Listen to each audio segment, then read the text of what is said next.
It is an ideal for which I hope to live for and to see realized. But my Lord, if it needs be, it is an ideal for which I am prepared to die.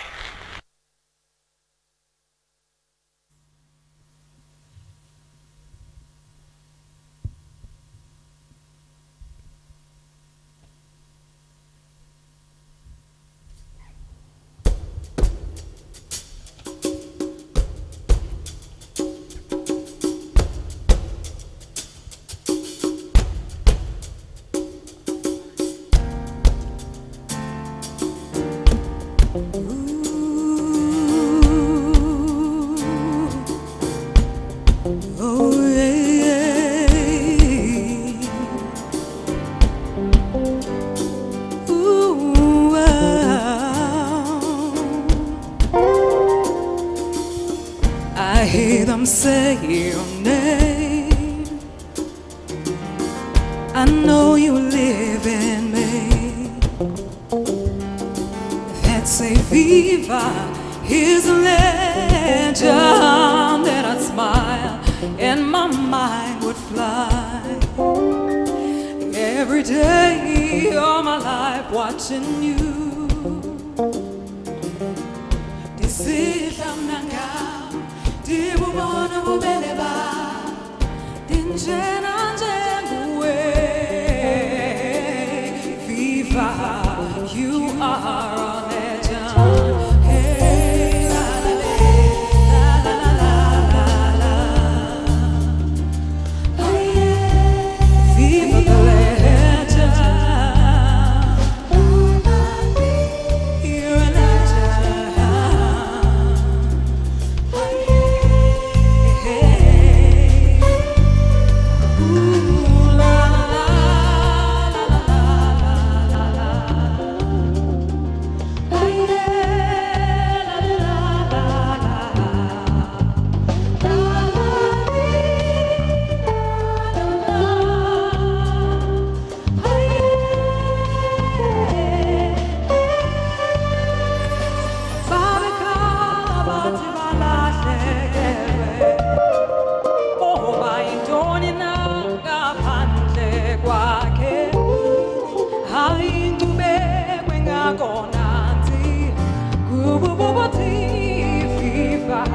You are a legend. Hey, wasifundi sutando, wasifundi sutaba, wasifundi sutega, wasifundi sufana, tina wasifundi sinya, watinya mezalani, wasifundi sutando, utando longulo.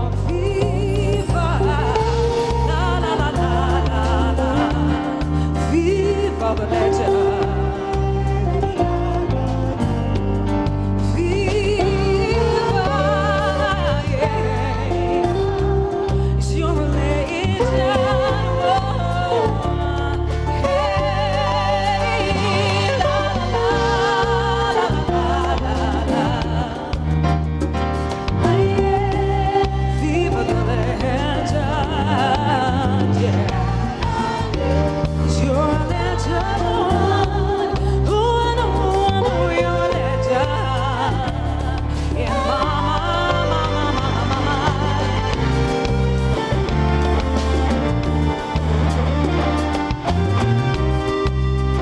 All right, so behind me you see the celebration.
Ladies and gentlemen, welcome to the 4th Annual Ubuntu Awards. Your presenters for this evening are Mr. Tim Modise and Miss Anele Mdota. Tell me the reason why nothing. Hello there. Good evening, ladies and gentlemen, honored guests. Mr. President, pleasure to see you here with us. For a moment, we thought you had gone for a walk upon your return from Rwanda, and somebody reminded us that that normally happens in the mornings and not this time of the evening. It's wonderful to be here, and just to remind all of us who are here at this event that we are live across the African continent on SABC channel 404, as well as on SAFM and Ubuntu Radio. Now, this year's event is hosted in honor of the centenary of one of the greatest leaders that South Africa has ever produced and the world has ever seen, President Nelson Rolihlahla Mandela. To kickstart this evening's program, I'd like to invite our host for this evening, the Honorable Minister of International Relations and Cooperation, Lindiwe Sisulu, to welcome you to the 4th Annual Ubuntu Awards.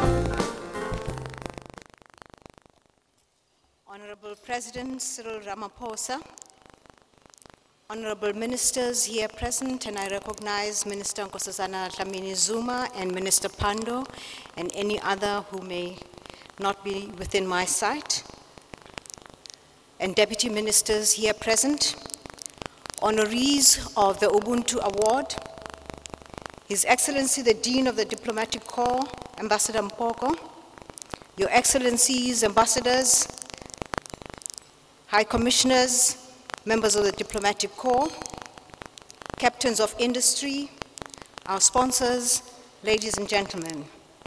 Welcome to our Ubuntu Awards. As you have heard, it's the 4th Annual Ubuntu Awards we've had in this country. We are glad that we're able to reschedule this particular ceremony, and we apologize for anybody who may have been inconvenienced. Unfortunately, the nature of our transition required that we should do this. We're here now, and we want to thank you, and we want to thank particularly the President, who returned early this morning from Rwanda, for making himself available for this event. Today,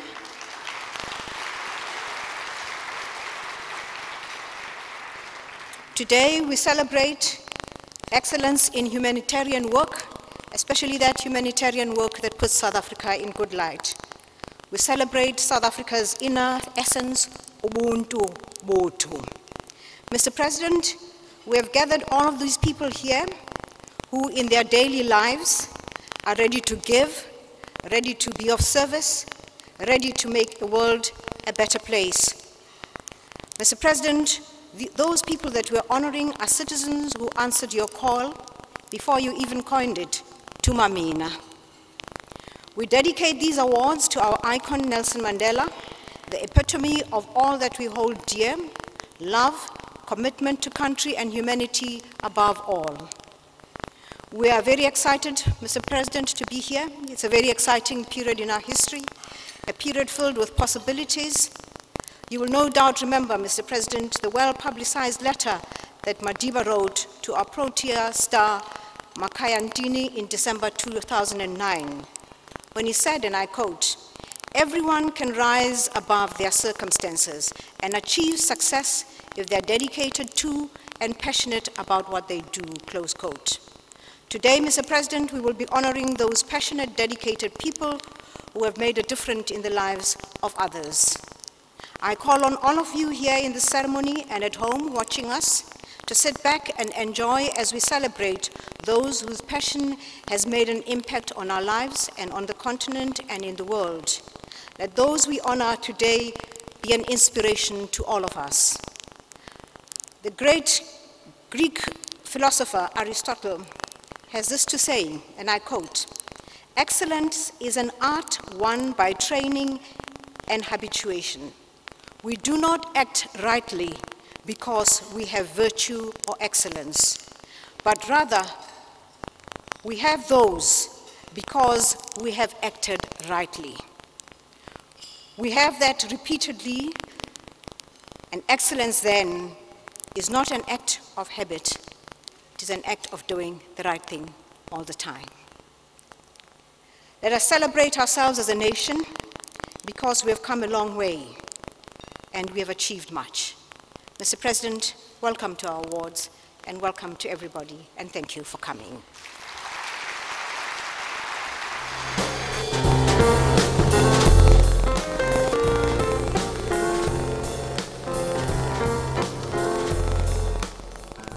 Thank you very much, Minister Sisulu. My co-program director this evening is the multi-talented force who dominates our airwaves and TV screens. And that's why you don't see me on television that often these days, because she's taken over. But I'm pleased that she's now a force to be reckoned with, a household name, a woman who has captured the hearts of the nation with her compassion, wit, and beauty, Miss Honouring Madiba. There was a time there where I wasn't sure if he's speaking about me or not. I'm like, hey, there must be another program director here. Who's he talking about? Look, I also feel quite lucky to be presenting with Tim Modise tonight. I mean, he is a legend in broadcasting. I came here today just so the talent could rub off on me. Come on. And then I could make sure that in 30 years, I'm also still here celebrating easily the most important group of people in our country. But you know what? You've got to keep it cool, right? Because we've got important people here. The president is here. The ministers are here. Dr. Nkosa Dlamini Zuma is here. You know she's very strict. Yeah, so be careful what you say. Okay, okay, Tim. Everyone here is important, but, you know, did they chair proudly South Africa for a while, and hence, you know, the spirit of the nation is still quite high? Did they do that like you did? Well, they asked Tumamina, and then I jumped and said, okay, maybe I should try. Okay. Did they dominate the airways at SAFM and Metro FM for almost two decades? Okay. You know, I'm trying to reduce my age these days. Okay. And then you're piling on more years. But thanks anyway for the compliment. So ndiyakuveza. Listen, another reason that I am quite excited to be here tonight is that 2018 marks the centenary of President Nelson Mandela, a global icon who touched the lives of millions in South Africa, across the continent, and eventually across the world. President Mandela was a statesman, he was a soldier, he was a freedom fighter, and to simply put it, he was just a hero. Any reasonable person in South Africa and anywhere in the world would be very proud to pay compliments to this man who firmly believed that all men, human beings, are created equal and deserve to be treated as such.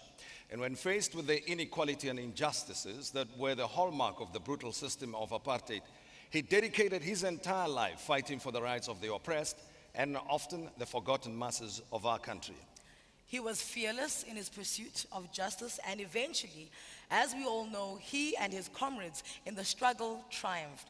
The world rallied around our beloved president and country as we achieved what many thought to be impossible. But to quote the man himself, it always seems impossible until it's done. Indeed, Anele, and this is an opportunity for South Africa to also say thank you to many friends we have around the world. And the theme for this evening's event in Honouring Madiba is a global champion of human rights, peace, and reconciliation. Well, I had the privilege, I have to tell you this, I had the privilege of interviewing the man a few times in my life and career. And now the more serious stuff is that what always struck me about him was his utter humility and gentle demeanor. And as you mentioned, Anele, post his release from Robben Island, Madiba went on to become the first democratically elected president of South Africa and remained a humble servant of his people until his passing on 5th December 2013 at the age of 95. Now, there are many lessons that we can learn from our former president: sacrifice, selfless service, and a willingness to forgive even in the most difficult of circumstances. Given his self-effacing nature and commitment to being in service of others, we are aware that one of the best ways to pay tribute to Madiba is to be the legacy. And being the legacy is in many ways exactly what the winners of this year's Ubuntu Awards are doing in their daily lives. So for those of you who've not watched the awards before, I'm going to give you a quick crash course on how it's done, all right? This is a bit of a background. The Ubuntu Awards were started by DIRCO in 2015 in order to recognize organizations and individuals that through excellence in their chosen fields have projected a positive image of South Africa across the globe. Be it in sports, the arts, culture, social responsibility, business, or as youth ambassadors, these people have embraced the ideals of Madiba and live his legacy. And in the process, they make all of us proud. And because of the work of these organizations and individuals, South Africa is putting a good foot forward in the world. They fly South Africa's flag high, reinforcing the particular brand of humanity, or Ubuntu, for which our country is renowned. So Tim, I think because you and I are hosting, obviously you and I are nominated, which breaks my heart a little bit, but it's fine. I took a quick look at the list of the previous winners and recipients of these awards, and I realized that we pale in comparison. Listen, I was deeply impressed. Great. Look, they embody the essence of Ubuntu, be it in the humility of Mayor Ruth Mompati, the generosity of the gift of the givers, the passion of Brahu Masekela, or the consummate professionalism of Black Coffee and Caster Semenya, who just graduated her degree the other day. Well done, try. Right? She can impress on the track and she's down there with the books. That is impressive. When encountered across the world, people stop, they pay attention, and they listen to these individuals, reinforcing South Africa as a country that simply produces excellence. Our first award for this evening is for a category that in many ways represents what could be described as the narrative of Madiba's life, social responsibility. His sense of duty was exceptional, and I know that we're preaching to the choir, but we have to reinstate this. To the extent that he was willing to pay the ultimate sacrifice to fight for the rights of all South Africans to be free. He was willing to pay with his life. And of course, the Ubuntu Awards are possible due to the support of so many organizations and companies. And the company presenting the first award tonight, itself no strangers to social responsibility. And that's MTN, that recognizes that their employees and customers are part of the same communities. They use their ICT expertise and resources to improve access to education and healthcare and to develop entrepreneurs. Launched in 1994, MTN connects 217 million subscribers across its operations here on the continent of Africa and in the Middle East. And to present the 2018 Ubuntu Award in social responsibility, please let's welcome to the stage the Chief Corporate Affairs Officer for MTN, Mr. Graham DeVries. Graham? Thank you.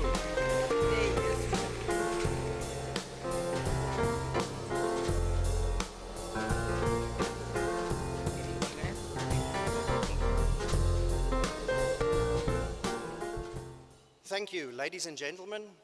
It is my honor to be handing out this year's Ubuntu Social Responsibility Award to a most deserving organization. As previous winners of an Ubuntu Award, MTN realizes that this is a significant honor, especially given so in this category that focuses on giving back to communities. Tonight's winner is the Joint Aid Management, or JAM. JAM focuses on eradicating starvation on the African continent by providing millions of children with a nutritious meal each day. Founded in 1984, they are a South African founded and headquartered humanitarian relief and development organization currently operating in South Africa, Angola, Mozambique, South Sudan, and Rwanda. JAM SA feeds over 84,000 children every single school day. Additionally, they provide sustainable programs to children and communities that need support. In the 3 decades since their inception, JAM has served more than 1.6 billion meals. I'd like to welcome Mr. and Mrs. Pretorius, founders of JAM, to the stage to receive their award.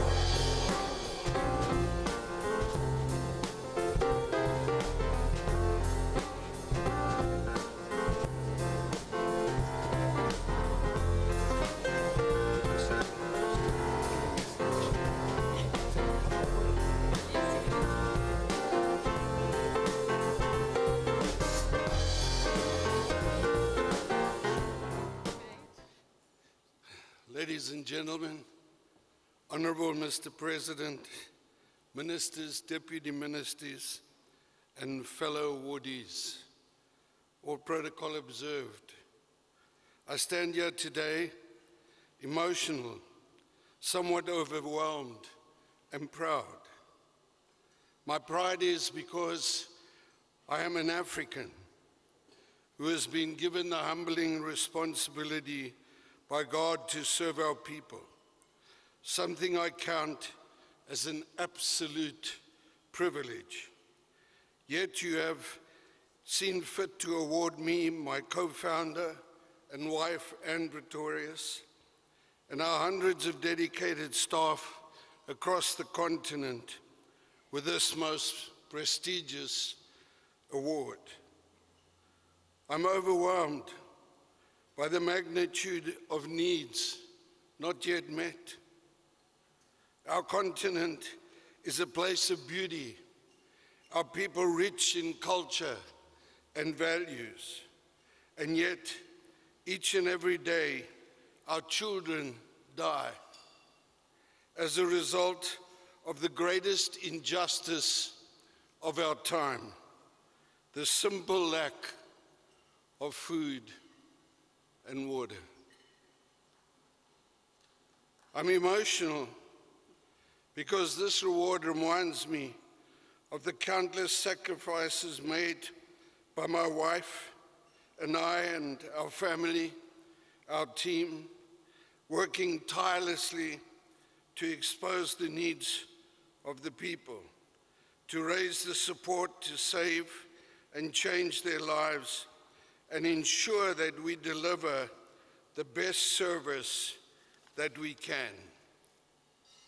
The true emotion, however, is that the knowledge that we have not sacrificed anything compared to the mother who tonight mourns the loss of her child. Thank you for this prestigious award, for the honor it bestows on our work, and the motivation it gives us to continue in the service of our people. Thank you. And please join us in a mission to see an Africa that thrives, Ubuntu.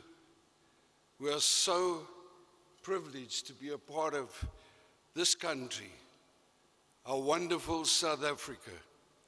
Madiba was born in the same year as my dad, in 1918, and it is such a privilege for me to just be a part of celebrating his greatness and the love that he had for people and for those who were in need. Thank you so much. Thank you.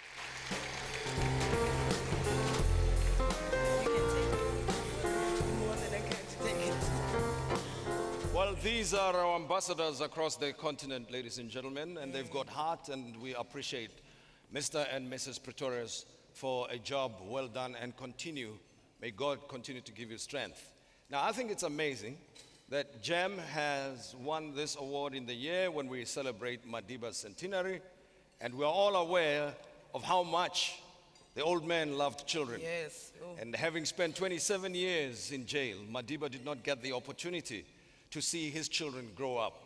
But upon his release, he spent the rest of his life devoted to uplifting the lives of young people. And thus, the Nelson Mandela Children's Hospital is but one of the many youth-related legacy projects that was built on the back of Madiba's desire to improve the lives of children. And of course, that was but one of the many of his projects. So this is part of the reason why we feel that the Ubuntu Youth Award would have held a very special place in his heart. This award is given to a young person who has promoted South Africa as a dynamic country, ultimately serving to inspire South Africans, young and old alike. And to give out the Ubuntu Youth Award this evening is Mr. Sizwe Janki, the Group General Manager, Sales, Government and State Entities. He's with Tsoho-san. And Tsoho-san provides excellence in hospitality, leisure, gaming and entertainment across their 14 casinos and over 90 hotels in South Africa, the rest of the continent and the Middle East. And with extraordinary achievement and excellent people, they are working to set new standards in hospitality and entertainment. Sizwe, already on his way up. Join us on the stage to present the next award. Welcome. Someday destiny passed them by. Tell me the reason why nothing ever. Thank you, Tim. The Youth Category Award is a special one to us as Tsoho-san. We appreciate the critical role that youth play in mapping out our future and are committed to empowering them within our organization. This is why I'm proud to announce this dynamic winner. As the CEO of Rataka, a company leading in circular economy in Africa that currently boasts a full-time staff of 20 with a manufacturing plant in Rustenburg in the Northwest Province, Tato Katlaye is a young woman to be admired. Only 23 years old, Tato is an author and a social entrepreneur behind repurposed school bags. Tato created the environmentally friendly innovation made from uncycled plastic shopping bags with built-in solar technology that charges up during the day and transforms into a light bag at night. The initiative targets schools, children in underprivileged communities, and looks at addressing the number of problems. Tato, is my utmost pleasure to present you with the Ubuntu Youth Award. Their dreams, someday destiny passed them by. Tell me the reason why nothing ever stays the same. Sorrow and shame. Ooh, ooh, ooh. Only God knows how long. Thank you so much. I'd like to greet you all. Firstly, I'd like to thank each and every single South African that has stood behind what we do. I'd also like to make mention to the fact that as South Africans and as Africans, we live in a world where we have the opportunity to see our country and other countries on the African continent going from developing nations to developed nations. And I say this consciously, Mr. President, because we have a force of a youth that has the potential to work, a youth that is led by purpose. And I believe I live in a world where our youth is ready to take up this work, but we need to be backed up by government, we need to be backed up by private sector. We live in a world where the digital economy is doing a lot of work to advance some of our ideas. I myself was highlighted and validated by the likes of Bill Gates as one of the entrepreneurs to watch on the African continent. I speak today as a 25-year-old young woman, and I'm fortunate because I'm not the only one with the kind of ideas that I've had, but there are a lot of youth that are talented, gifted, hardworking, ambitious. And even before you uttered the words, Mr. President, send me, we were already working. And I urge everyone here to start listening to the youth, listen to our ideas, and not just listen with the function of listening, but support us through capital, support us through giving us access to markets in a way that our ideas can actually live in a world where they can serve people. Yes, today I stand in front of you as a business owner that employs over 30 people. I'm only able to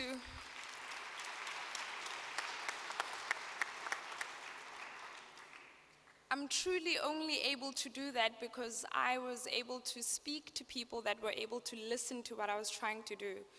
So I think in this new South Africa, it is the time that we listen to youth, but listened with the purpose of understanding what does the youth need to execute on their ideas. The time is now, and it is not the time that Africa is going to be left behind. I believe we are the ones that are going to start leading, and that is only going to be possible by South Africans standing behind our ideas, standing behind the need to make a difference. And I think it is in our time that we will see developing nations going into developed nations. Thank you. Someday destiny passed them by. Tell me the reason why nothing ever stays the same. Wow, can we please get another round of applause for Tato? I mean, you know, at 23 years, to contribute so much to the economy, when I was 23, my concern was not missing generations, and you know, what Karabo was up to was really important to me, and here she is, changing lives. Speaking about the economy, let's talk about economic diplomacy. We all know that a huge part of diplomacy is ensuring that we have positive trade relations with other nations. In line with this African agenda, South Africa places inter-African trade high on our list of priorities. We are at the view that linking our economies is important in strengthening the continent as a whole. Well, I suppose that explains the visit to Rwanda this recently, the past couple of days, by Minister of International Relations. Of course, the president was there, and he flew SAA, I think we saw on social media. Hey, you've got the scoop, eh, when I tell you. Well, you know, I'm connected, and people are letting me to things when they happen. So I'm not sure what the currency is going to be called, but I'm told that there's going to be one integrated currency for the continent. Whether it's going to be called the Afro or what, whether Afro and bell-bottoms are coming back, you never know, but these things might happen down the line.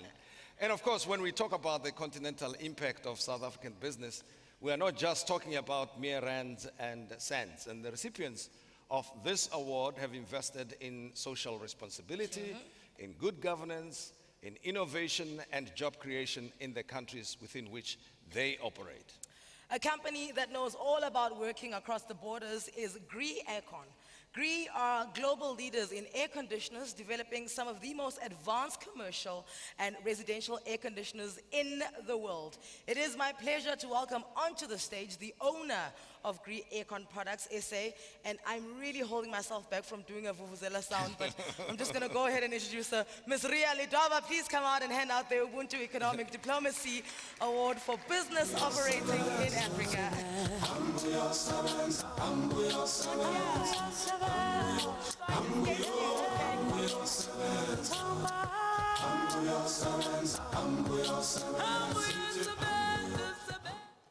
I have to apologize. My CEO couldn't make it. You just get me. It's fine. Thank you so much for affording us, as Grammy, the opportunity to give out this special award. We at Grammy know the benefits of having cross-border operations.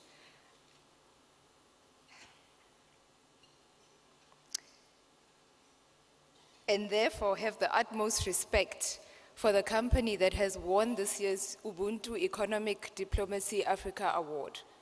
The winner this evening is a multinational South African company for pharmaceutical concerns and the largest drug company in Africa whose heritage spans over 160 years. Aspen Pharmacare has a strong presence in both emerging and developed countries. The group supplies medicine and products to more than 150 countries globally. Aspen has established an antiretroviral dispensary and has contributed to the upgrading of critical theater equipment at the Rahima Mos, a mother and child hospital in Coronationville. An organization that has shown how much they care, it is my honor to welcome on stage Mr. Stravos Nakalio, Senior Executive of Aspen Pharmacare, to accept the Ubuntu Economic Diplomacy Award.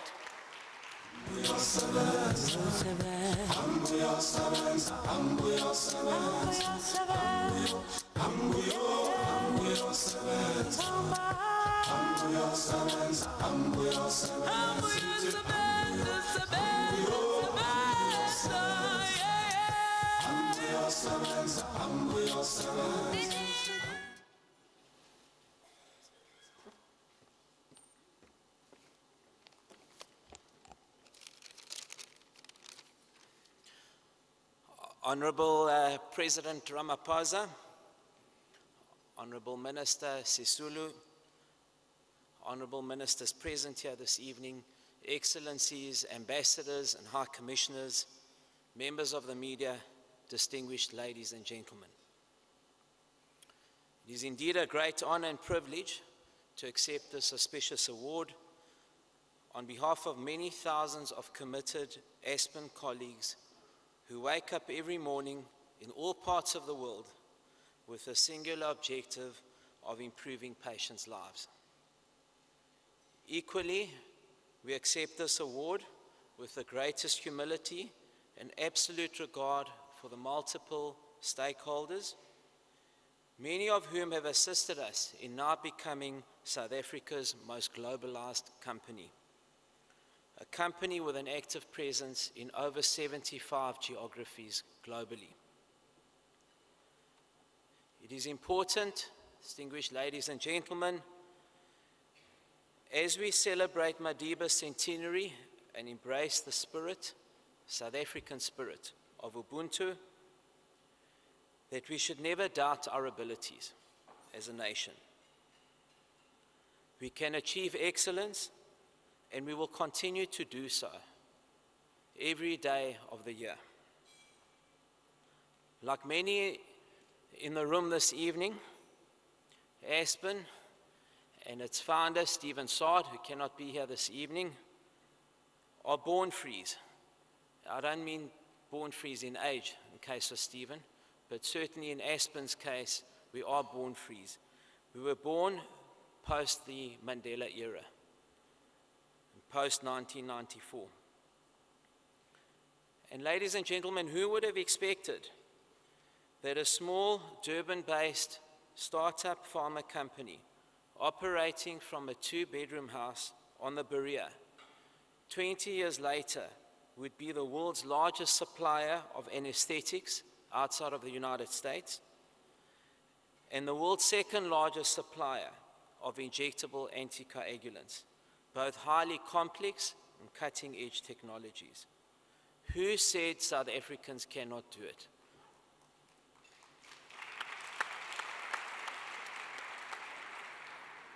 We are living proof that it can be done, and we are living proof that it can be done time and time again, and we can be the best in the world. We have been and will continue to be so. In closing, program directors, let me add that Aspen has never forgotten its South African roots. We continue to make significant manufacturing and technology investments in our country. Port Elizabeth remains Aspen's global flagship operation, servicing both domestic and export markets. More often than not, Port Elizabeth is the site to which we relocate offshore manufacture, bringing this back into our country and expanding our future global footprint out of South Africa. Ladies and gentlemen, we can do it, and we should never doubt ourselves. Thank you for honoring us this evening. It means a lot to us. Thanks very much.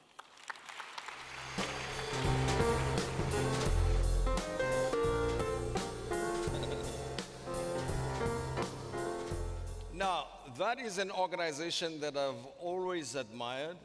And, well, I happen to know Stavros for some time. You see, it's got nothing to do with him, Stavros. It's got to do with the excellence within your organization, but keep it up, guys. Now, the world is getting smaller every day thanks to technology. The concept of a global village is now more realistic than it has ever been. And as we stand here this evening, this very event that we're all at is being beamed into millions of living rooms throughout Africa.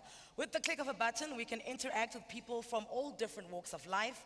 In seconds, we are able to do what a few decades ago would have taken hours, even days, to accomplish. Well, I tell you, you must ask the speakers of parliament who are here. You see, in the past, we'd have to wait for another day, a week, to read reports about who's out of order and who's okay in parliament. But I see Mr. Frolic and Mr. Tsino, they are here. They know what I'm talking about. Who would have watched television late into the evening now, watching politicians argue amongst themselves in parliament? Well, thanks to technology, that's what's going on now. Now, as the globe shrinks, so do some of the barriers of doing business. And how South African companies conduct their businesses globally has a huge impact on the way that South Africa is perceived internationally. Don't think about that company, right? I'm talking about the good things here. And that is why the Ubuntu Economic Diplomacy Global Award is so important. Here to present our next award is the chairman of a company that has made a mark across the continent over the past 154 years. The Standard Bank Group is a leader in integrated financial services in Africa and has presence in 20 sub-Saharan countries. Standard Bank is committed to being a driver of inclusive economic growth and making a positive difference to the lives of Africans in a lasting and powerful manner. If you could please give the warmest round of applause to Mr. Thulani Tabashe, Chairman of the Standard Bank Group, who will hand over the Global Economic Diplomacy Award.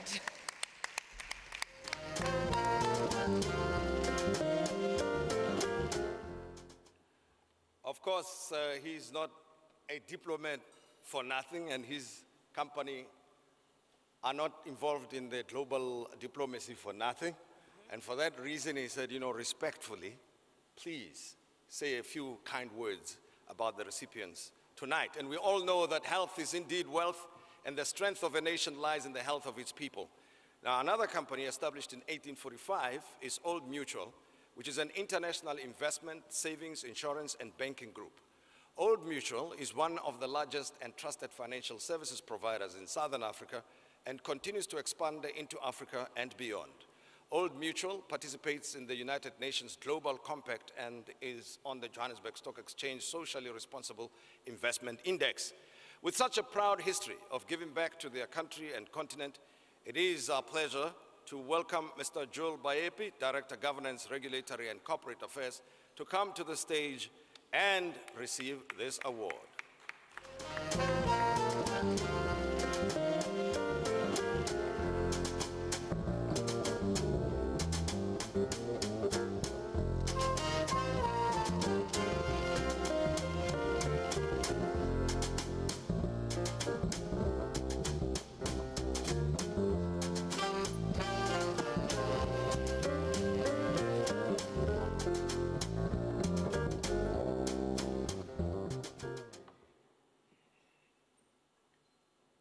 Honorable President, Minister of International Relations and Cooperation, Cabinet Ministers, and Deputy Ministers, ambassadors and members of the diplomatic corps, leaders of business and private sector, leaders of civil society and the public service, ladies and gentlemen.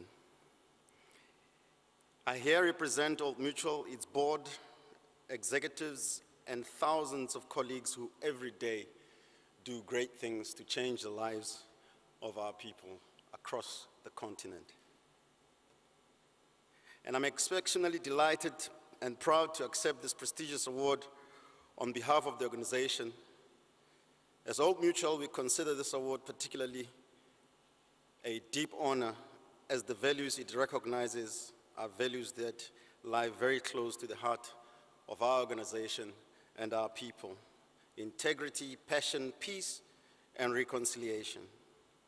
These are among the values that sustained us for over 170 years, and they are the values that continue to inspire us as we strive to become Africa's leading financial services company. We are proud to be present and serving our people in 13 countries on this continent. As most of you may be aware, as most of you may be aware, we have embarked on an exciting chapter in our corporate history. We are on track to complete a process that will see us list on the Johannesburg Stock Exchange and 3 other exchanges on this continent. We have provided further details in this regard in the press during the announcement of our results last week. For us, the homecoming and the move from our previous headquarters in London to a new head office in Johannesburg marks a new beginning for our trusted brand and opens opportunities to innovate and to contribute to the inclusive growth of the economies of the countries in which we operate. It offers us the opportunity not only to expand our footprint in Africa, our original and rightful home, but an opportunity to add greater value and deepen our role in building prosperous societies on the continent. Moreover, it underscores our confidence in South Africa's remarkable and resilient economy. In short, to be nominated by the public to receive this award recognizes us as a global economic ambassador, truly a wonderful feeling to be shared with all of you here tonight. This also reflects our conduct as a responsible corporate citizen in the countries where we do business. Furthermore, it is both gratifying and very humbling that this acknowledgement is founded on Ubuntu. As an organization whose purpose for existence is to enable positive futures, we are unwavering in our commitment to keep our people, that is our customers, our employees, our shareholders, our investors, our communities, at the center of everything we do. In closing, I'd like to offer a heartfelt thank you to the Department of International Relations and Cooperation for this award and for giving us a turbo boost to our story. We are grateful for this vote of confidence and can assure you that we will harness the boost of this positive energy and channel it to all of our stakeholders.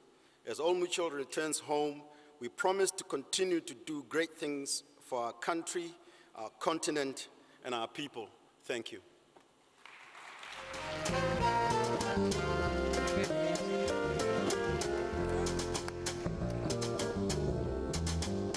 Well, there we are. It's Old Mutual. I suspect every second person in this room has got a product or two with them. I suspect. Otherwise, they would not have been voted the global player of the year that they are. Now, a formidable boxer, Madiba understood that sports, a very powerful means to foster unity. He embraced sports diplomacy and used it to encourage nation building. Now, that's real talk. Do you see what I just said to you?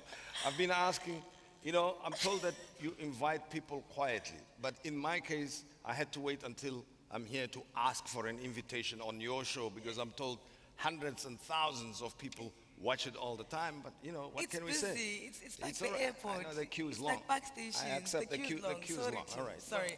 Give me a year or two, I'll make it. Speaking of sport, I just need to take you back. Who can remember the 1995 Rugby World Cup when a young and free South Africa defeated New Zealand? I think the score was 15-12 in a match that was watched by millions worldwide. Or the very next year, in 1996, African Cup of Nations, and we thought we were going to lose, and then we just scored 2 goals within a space of 10 minutes. Do you remember that? Absolutely. What about the time when Caster Semenya went and totally represented us on an international stadium?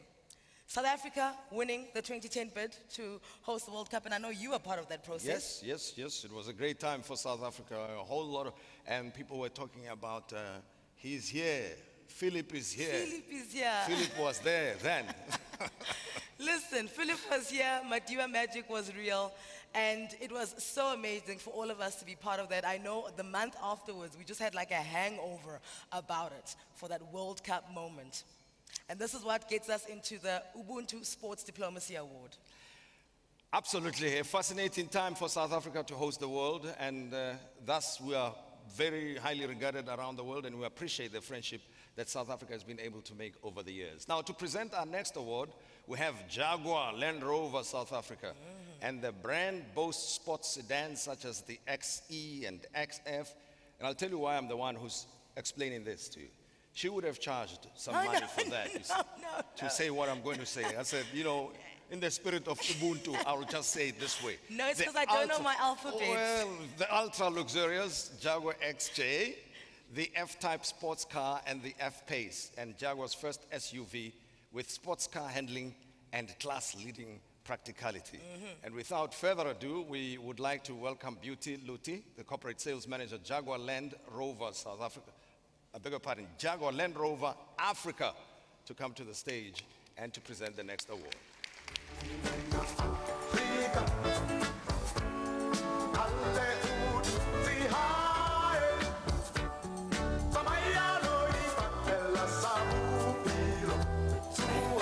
Thank you so much, team. Much appreciated. It's a privilege and an honor to be able to hand over this award. The winner of this year's Ubuntu Sports Diplomacy Award is a top South African midfielder. She has been a top scorer, named the most valuable in 2010 champions, captained the national team between 2011 and 2013, and became only the 5th female soccer player to win 100 caps for South Africa in July 2016. This recently retired former Banyana captain has indeed had an illustrious football career spanning 11 years and earning her 105 caps.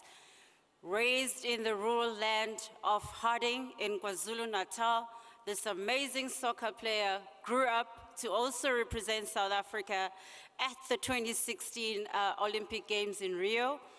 Ladies and gentlemen, this woman has achieved what most young people only dream of. Inspired by her journey in the national team, she founded the Amanda Dlamini Girls Foundation to empower girls in rural and underprivileged areas to obtain opportunities and in sports and other avenues. I now present to you Amanda Dlamini, 28 Ubuntu Awards winner.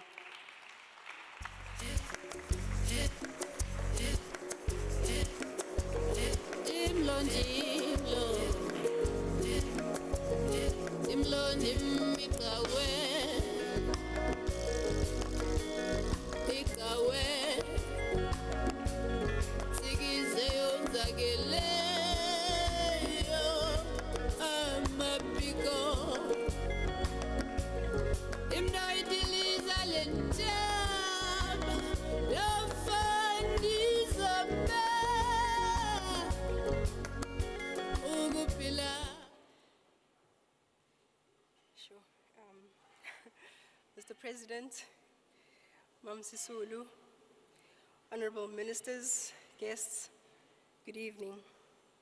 Thank you for this award. You have no idea what this has done for a young woman in sport, or even for that little girl in the rural areas of Guamati. For a young girl who looks up to Amanda, Caster Semenya, and many more inspiring women in sport. In a male-dominated industry, where even our good performances and results are still not good enough, you've restored our hope. Hope that transformation is indeed around the corner, that we are recognized not by favor, but purely through our efforts and great representation of the country. I fortunately was brave enough to take a chance at football, even when society and my community thought it was a forbidden thing to do. Out there are young women in all sporting codes who yearn to be afforded an opportunity, who wait in the pipelines for the day that they too can make a living through their passion and through their sports. Thank you for this opportunity. Thank you for restoring hope and pride. Thank you.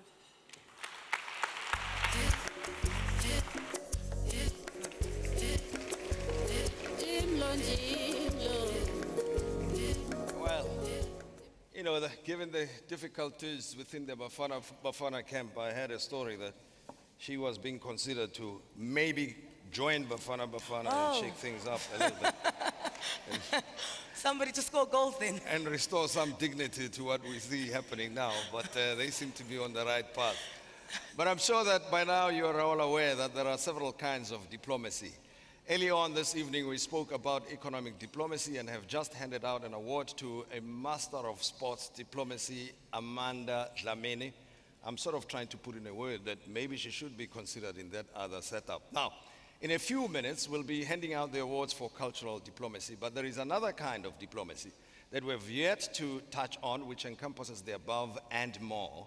And I know many of the ambassadors here, your excellencies, it's something that you refer to as soft diplomacy. Is that why you said it in a soft voice? Well, because they say it's soft diplomacy. Now, I'm very curious. During dinner time, I'm going to do a bit of research to find out what and how hard diplomacy looks like. Public diplomacy is in fact the very thing that brought us together this evening.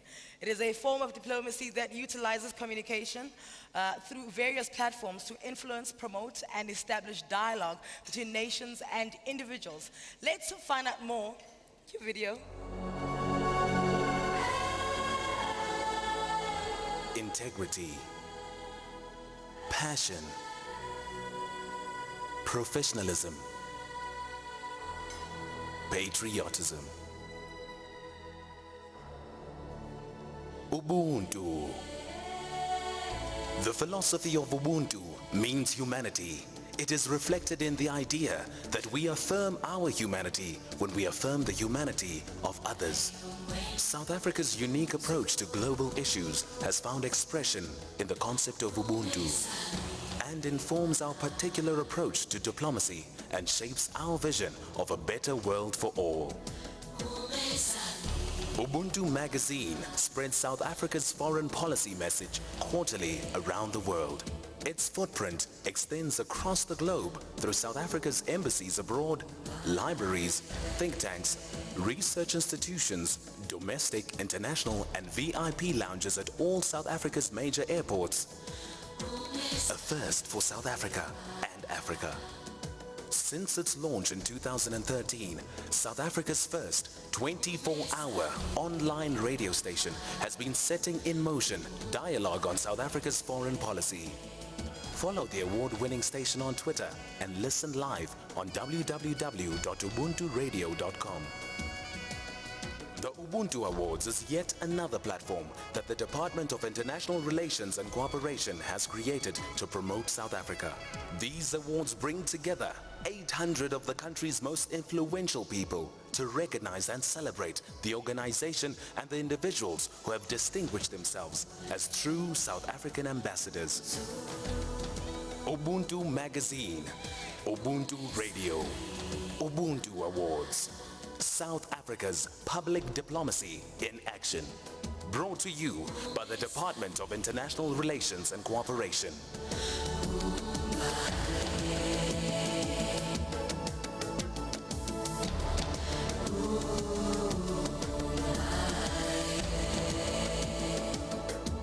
Well, South Africa's stance is generally known to be that of jaw and not war across the world stage, and we're pleased that so far so good. Ladies and gentlemen, one of the most highly anticipated awards of the evening is without doubt the Cultural Diplomacy Awards. We all know how the first strain of a song can transport you to a time gone by and put you in the best mood. We know that a poem can bring you to tears, or a movie can literally change your life, or a dance can lift your spirit. And as South Africans, we know everything about dancing. There's theater, there's music, there's dance, there's art, there's poetry, there's film. These mediums are often windows into countries, into a country's heart and its soul. But what makes these awards special is that they are determined by all of you sitting at home. And this year, we had thousands and thousands of votes in both the youth and veteran cultural diplomacy categories. Now let's welcome Ms. Untitled Chapter, the head of transformation and stakeholder engagement at Engen, to present the next award. And Engen has a history dating back to 1881, an oil company that Engen has spent every decade enriching the lives of the continent's people by identifying opportunities and providing energy that fuels Africa's growth. And Engen has a presence in 18 countries in sub-Saharan African and the Indian Ocean Islands. Unati? Show her way. Oh, there we go, there we go, there we go.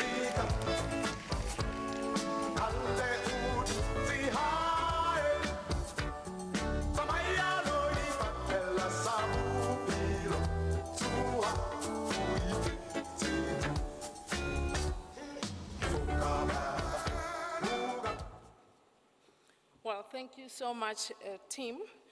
At Engen, we believe that to be highly successful, you have to be a corporate that has values of being highly committed and deeply rooted.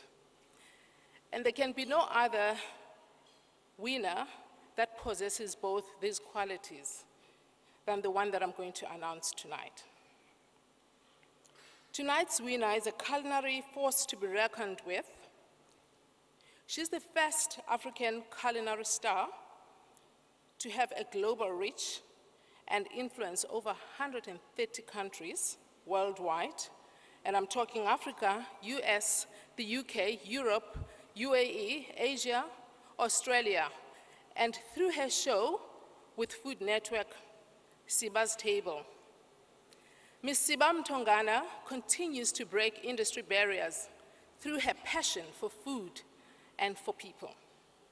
In 2017 alone, she won 3 international awards.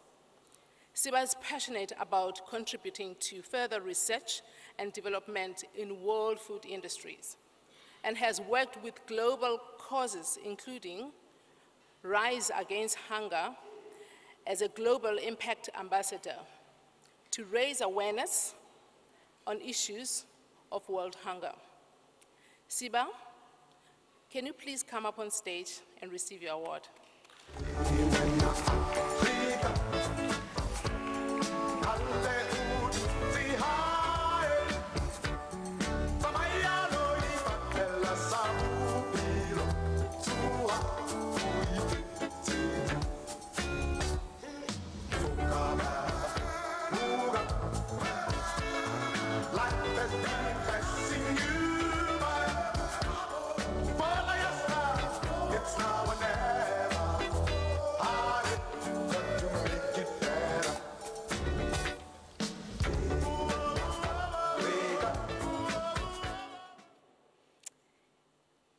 Such a proud moment, not only for myself, but for youngsters who for the past 10 years have looked up to me.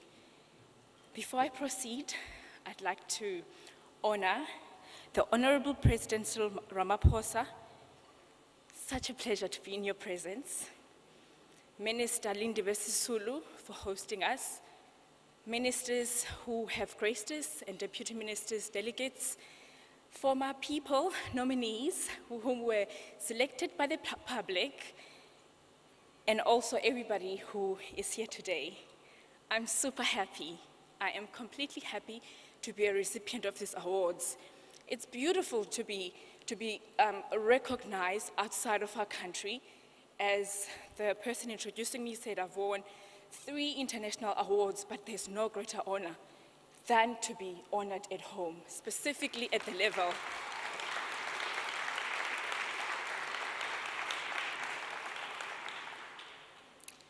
I come from Mdantsane. That's my home in the Eastern Cape. And often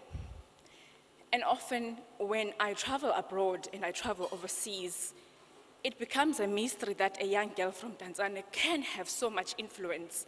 Through food, can I tell you that my mother did not want me to do food as a career? She stamped her hand. I remember when I finished my matric, she stamped her hand and said, never. Hi, not umtanam. When it's said in Xhosa, it settles it. She said, never. I said, why, Mama? She said, no, because you will work hard all your life in your kitchens. You will be wasting your brains. You are too clever to go and do food as a career. I begged my parents, and I had to sneak in and speak with my father in order for him to intervene, in order for my mom to say yes. And in actual fact, they thought that this was a gap year. My mother said, she's a teacher. She was a teacher by profession, and now retired. She said, you know, all kids, they take 1 year gap. Some go volunteer their time, some take a gap year, and maybe this is Mahle's way of trying to come to terms to being a lawyer. That's what I was supposed to be, a lawyer, because apparently I can speak myself out of situations. So that's my story. I am dedicated in working hard. That's my philosophy. I am one where if there needs to be work that needs to be done, I'm not ashamed or even worried of having to kneel if needs be and have to work very hard. It's been a long journey. We do know that the industry in which I'm in has so many few women, specifically women of color. So I salute the people who saw me, Food Network, all the way from London, to give me the opportunity that I have. I must tell you, I do advocate for education as well. I've got a degree in food and consumer sciences, and when youngsters see me on television, often they only see the one side of what I am, but not the other side, which is the hard work, which is being qualified, which is having skills and be able to impact people on a deeper level.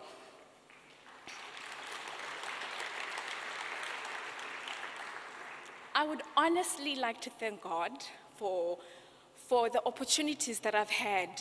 I am a firm believer that there is a God who loves us, and he takes care of us and even gives us opportunities that we could never have ever thought of.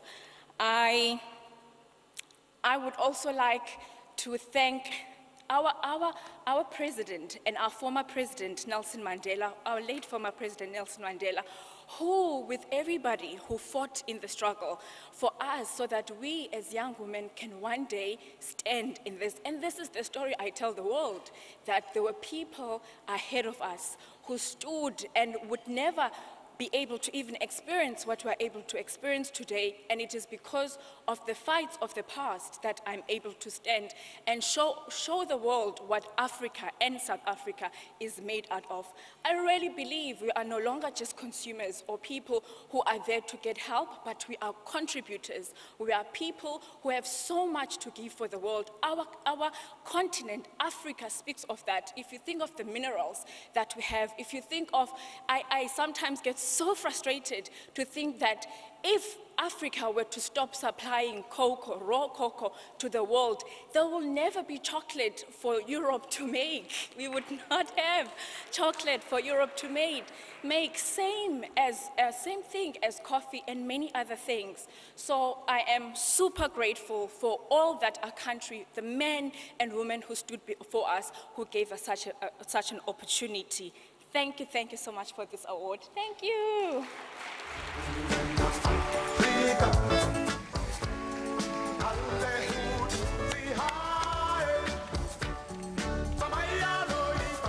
Thank you so much to Siba for making sure that the world knows about 7 colors and trifle on a Sunday. Thank you, Mansiba.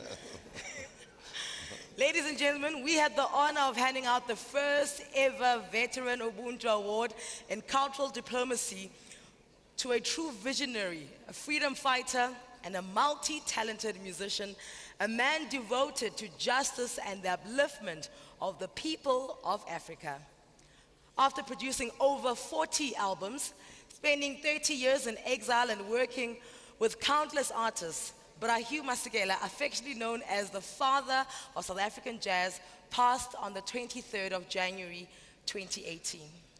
And of course, through his music, he touched and changed the lives of so many, and we are grateful that we had the opportunity to honor him on this very stage whilst he was still alive. And before we announce the winner of the Ubuntu Veteran Cultural Diplomacy Award for this year, may I ask that we stand for a moment of silence to honor the late, great Hugh Masekela.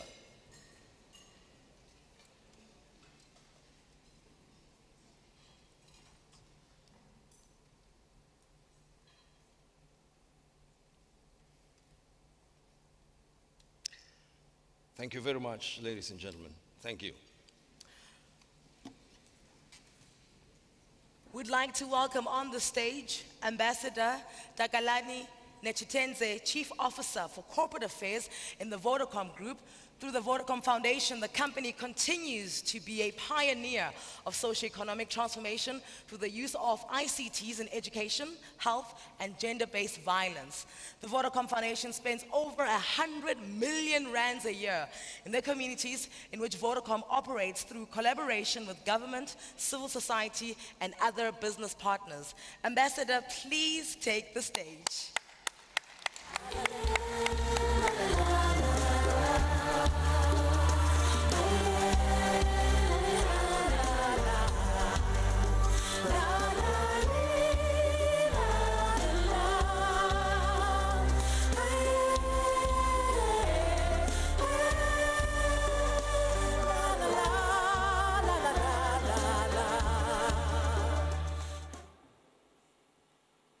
Good evening. We are beyond excited to have been given the honor of handing out this incredible and also important award. Over the years, Ladysmith Black Mambazo have proved to be one of South Africa's most popular exports. Indeed, just over a week ago, they won the 5th Grammy. Ladysmith Black Mambazo are also without doubt one of the most prolific South African recording artists of all time.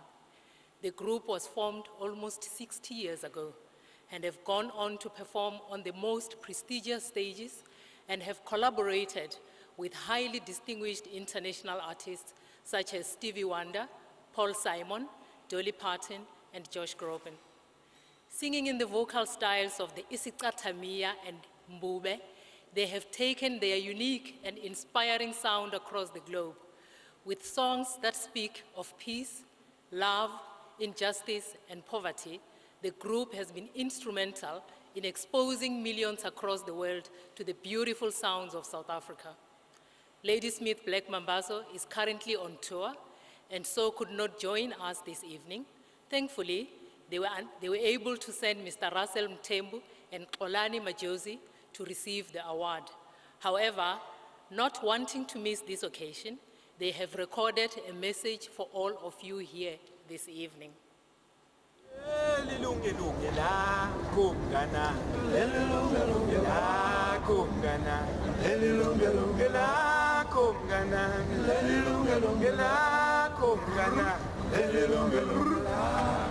Sanibona. Ladysmith Black Mambazo, sijabula kakhulu ukuthi nisinike le award, Ubuntu Award. Ngabe sikhona lapho kodwa ukuthi ke manje nako sikwi-tour yase-America. Siyabonga kakhulu.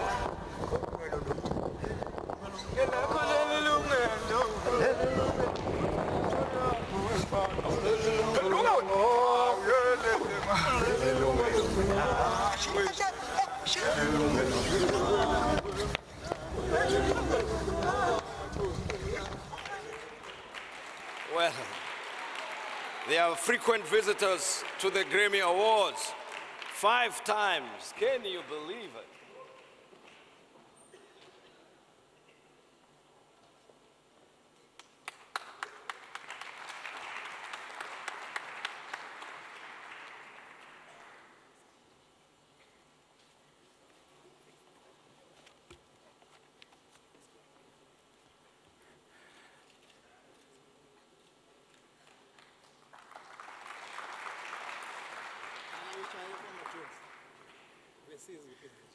Thank you very much. My name is Polani Majozi. I'm the manager of Ladysmith Black Mambazo and also executive producer of Ladysmith Black Mambazo. I'm with Ubaba, Urasalim Tembu, one of the founding members of Ladysmith Black Mambazo. They started the group with Professor Joseph Shabalala. Siphelelo Amazwi, we are very honored to receive this prestigious award. It's grateful to receive an award that represents the values of Ladysmith Black Mambazo, because Ladysmith Black Mambazo have released more than 55 albums, but the message has been the same. We sing about Ubuntu, we sing about peace, we sing about love, we sing about harmony. So all those albums, you'll find that message. And we are grateful to be true ambassadors of South Africa, because as we speak, Ladysmith Black Mambazo is abroad. They left in January for a US tour. They are coming back on the 11th of April. And also they are going back on tour in May. They will come back in August. And most of the time, they only spend 4 months here in the country. They are always around the world spreading the love and the message of Ubuntu. And we are grateful that this year we received the 5th Grammy Award, and this special award is a cherry on top. And what is important about this award is that we are receiving back home here in South Africa. We are recognized here at home, so it makes us very happy. And also this year, the group has been in the industry for 58 years. And then we have decided to start a mobile academy in Ladysmith. In 2020, when we celebrate 60 years, we want to start a construction of a mobile academy whereby Ladysmith Black Mambazo will unearth talent and discover talent and nature talent of young people who want to be in the music industry. And we also want to take them in the same direction that Mambazo is taking. We want to take them around the world. We don't want to only have Ladysmith Black Mambazo as pioneers of Istatamia music. We want to develop more Ladysmith Black Mambazo. We want to plow back home. So we are going to build a state-of-the-art center, which is called Ladysmith Black Mambazo Mobile Academy. We'll have a 2,000-seater theater in Ladysmith. We'll have recording studios and other facilities that will help to develop the art in South Africa. We are grateful and we're proud to be South Africans, and we're grateful to receive this award. And this special award, we are going to deliver it to Babu Shabalala, the founder of Ladysmith Black Mambazo, and he'll be very grateful to have this award in his home. Siyabonga kakhulu.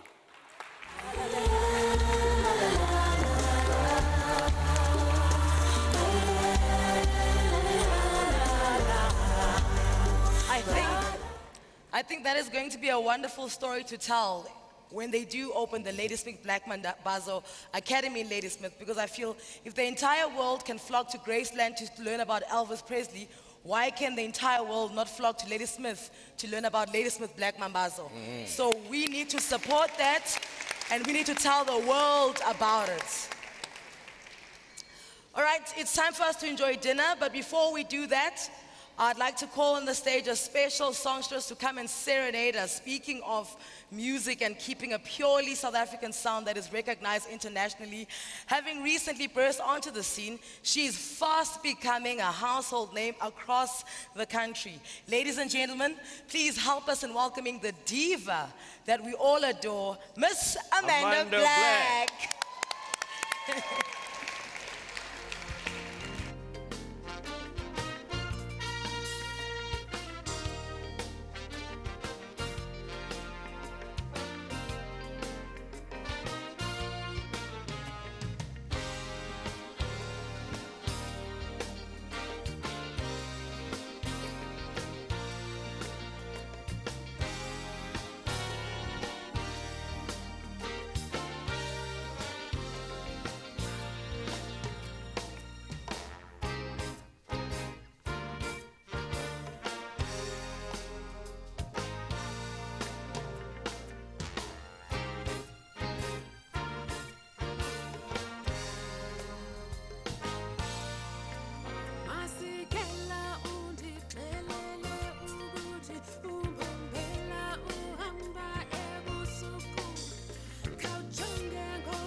losses. Tina sobabili, that's all we need. Need love. Got this love that we share that nobody can take away. Undi tanda din chera, tears on Butana forever. Undi bona, undi bona, undi bona, undi bona, undi mumile. Undi bona tukebile, undi petera nutan, undi petera le, undi petera le.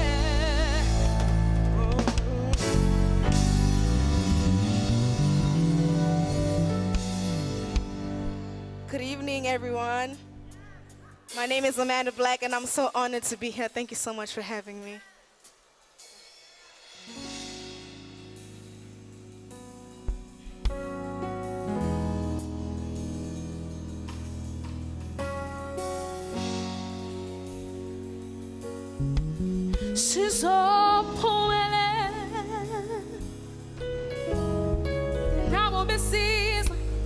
My pet is a bomb.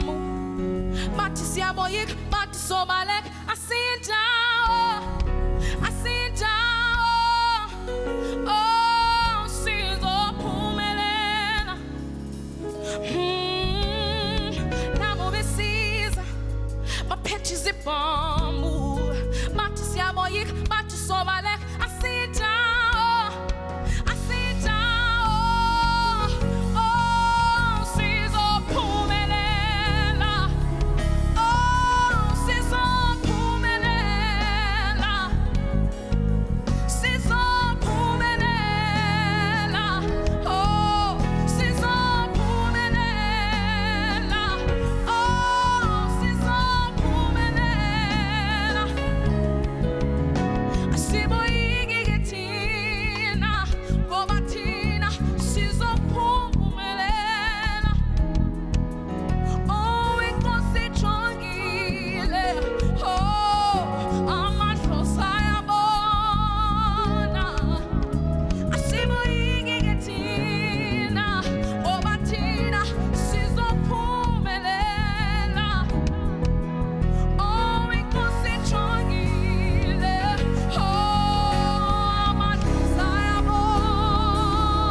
I see it down. I see it down. Oh, season pumelena. Oh, now we season. My pet is a bomb. Matis yamoyik, matis obalek. I see it down. I see it down. Oh, season pumelena. Oh, season pumelena. Season pumelena. Season pumelena. Oh, pumelena. Oh, season pumelena. Season pumelena. Season pumelena.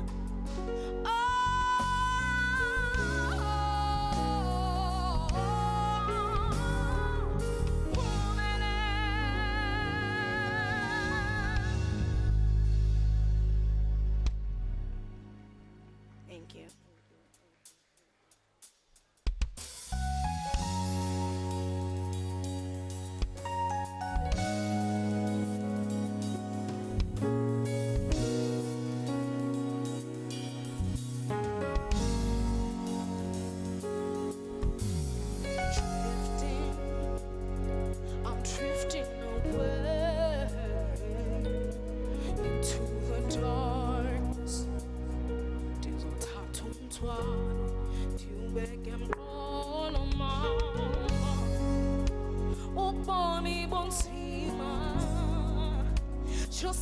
lift my head up high,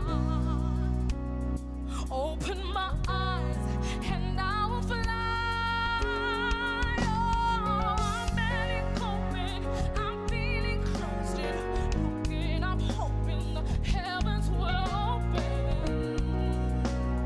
Darling, we're solo, jikalela kuwe, open up, I'm feeling closer now. The light is shining brighter, but I'm losing love. Kutala, disiwa tifuka, difuna noluthando, difuna noluthando. Kutala, difuna ubumbimbu, vume vukama konya,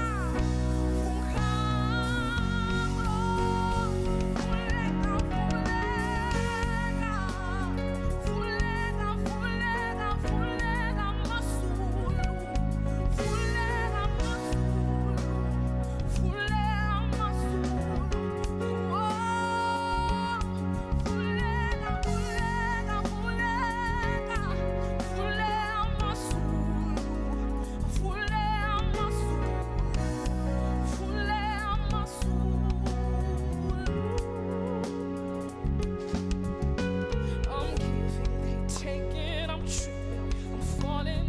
They tell me I'm nothing, don't care what they're saying. I'm begging you, darling, stop losing your for love. Yeah, no more drifting, no more drifting away. Before me, let amaku, afulekile amazulu. I'm fighting for survival till it kawe, tikonyama.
Thank you very much. Thank you very much. Thank you very much. Thank you very much. Thank you very much. Thank you very much.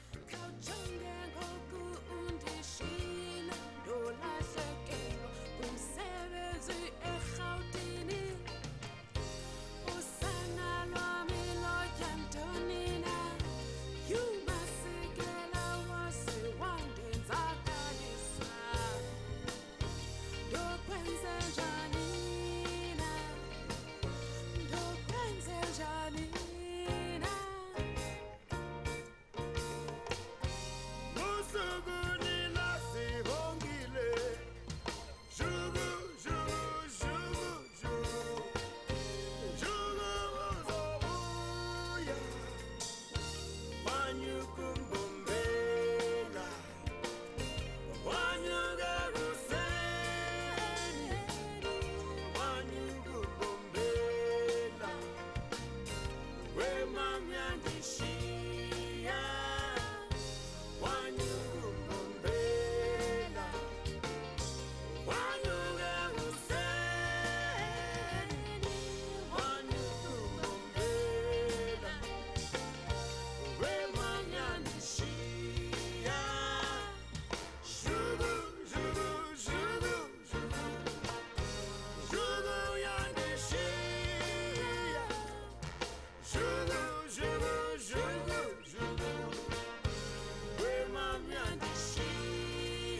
Ladies and gentlemen,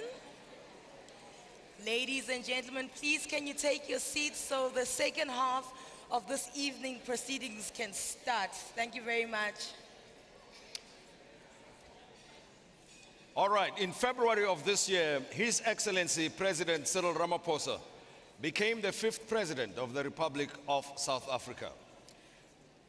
Ladies and gentlemen, it is our utmost pleasure to request Minister Sisulu to come and invite the President who will be delivering this evening's keynote address.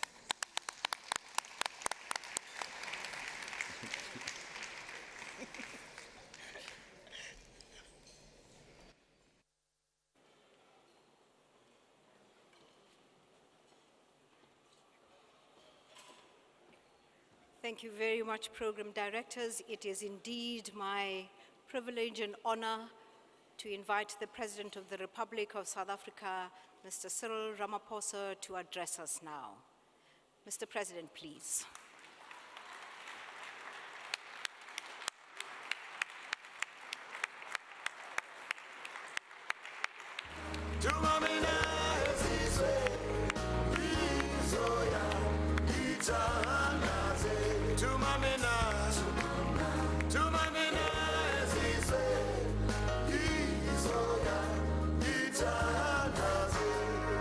Let's be seated, please.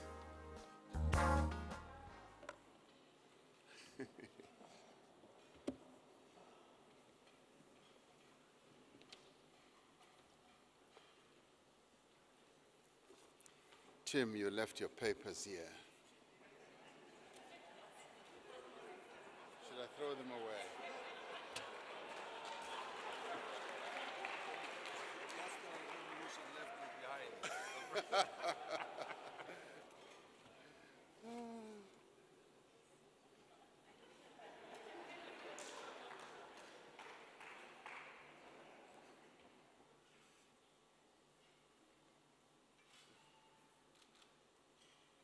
Program directors, Minister Lindiwe Sisulu, our hostess, ministers, deputy ministers, members of parliament, your excellencies, captains of industry, the recipients of the Ubuntu Awards, honored guests, and all of you ladies and gentlemen. Let me especially, on an occasion like this, also thank Ambassador Mpoko, who is the Dean of the Diplomatic Corps, for being here. It's a real joy and a pleasure to be here, to be part of these outstanding celebrations. I am truly honored to address you on this, the 4th annual Ubuntu Awards ceremony, particularly so because it is named after an icon of our nation. These awards take place as South Africa celebrates Human Rights Month, and yesterday we celebrated Human Rights Day.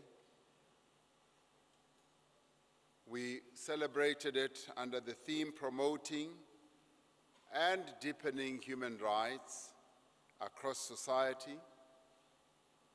Many South Africans across the length and breadth of our country participated in these events, and we were all able to watch them as they participated. On this day, we remember the tenacity and the indomitable spirit of our people, but also particularly their pledge, a pledge that they made to ensure that their resolve in standing up against injustice endures.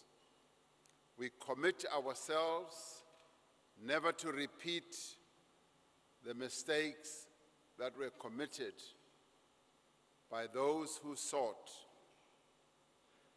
to destroy our humanity. This year is a particularly important one in the life of our nation as we celebrate the centenary of the births of two very outstanding South Africans, Tata Nelson Mandela and Mama Albertina Sisulu.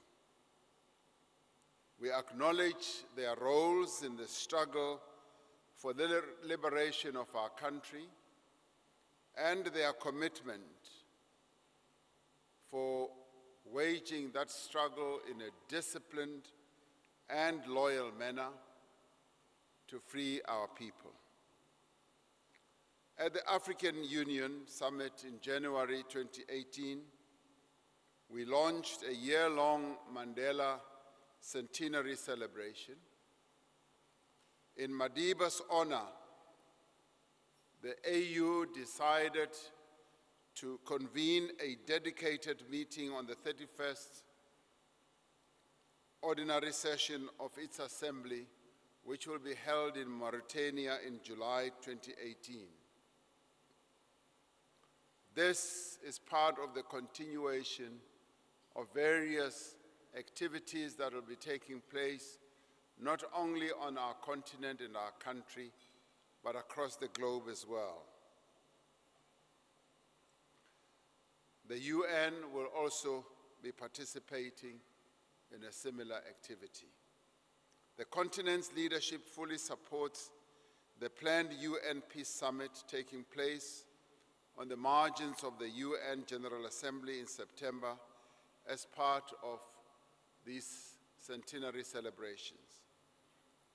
These activities will recall and reinforce President Mandela's vision, a vision defined by peace, human dignity, and decency. In his acceptance speech, as many of us may recall, at the Nobel Peace Prize award ceremony in December of 1993, he said, "This must be a world of democracy and respect for human rights, a world freed from the horrors of poverty, hunger, deprivation, ignorance, relieved of the threat and the scourge of civil wars and external aggression, and unburdened of the great tragedy of millions forced to become refugees." President Nelson Mandela spared no energy in pursuit of a just, fair, and equitable world. We have gathered here today to honor those who have distinguished themselves in pursuit of Madiba's dream, and those who have received these awards must pride themselves in knowing that whatever award you received, it is an honor that is being bestowed on those of you who have received in remembrance and in pursuit of Nelson Mandela's dream. We are proud of all the nominees because their efforts resonate with the commitment of Ma Sisulu to improve the living conditions of the people of our country and our continent. What we aspire to achieve as a country is aligned with what the peoples of the entire continent also seek to achieve. This is borne out by the AU's Agenda 2063, which envisions a continent united in growth, development, and prosperity for all. In this context, we returned in the early hours of this morning from the AU Extraordinary Summit, which was held in Rwanda, on the African Continental Free Trade Agreement. This signing of this agreement by 44 nations on our continent was a milestone event in our long journey towards an integrated continental economy. As South Africa, we are proud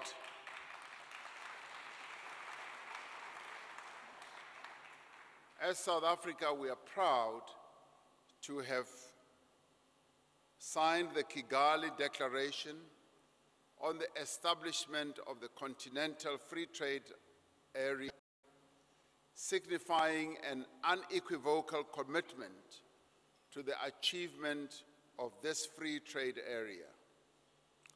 Through the Kigali Declaration, we have undertaken to ratify all related instruments in accordance with our domestic laws and process, so that it is clear, because the media tended to say the other signed the agreement and South Africa signed a declaration.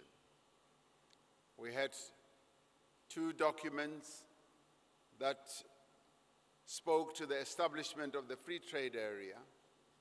Those countries that had completed their own consultation processes were able to sign the agreement in full.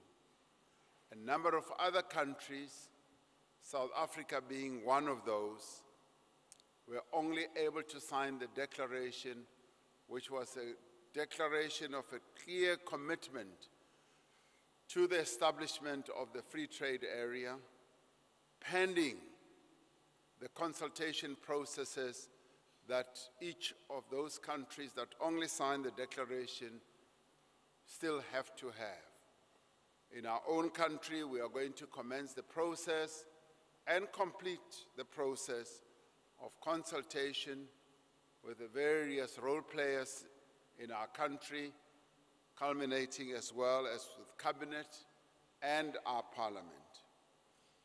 We are a continent that is making steady progress towards shared prosperity.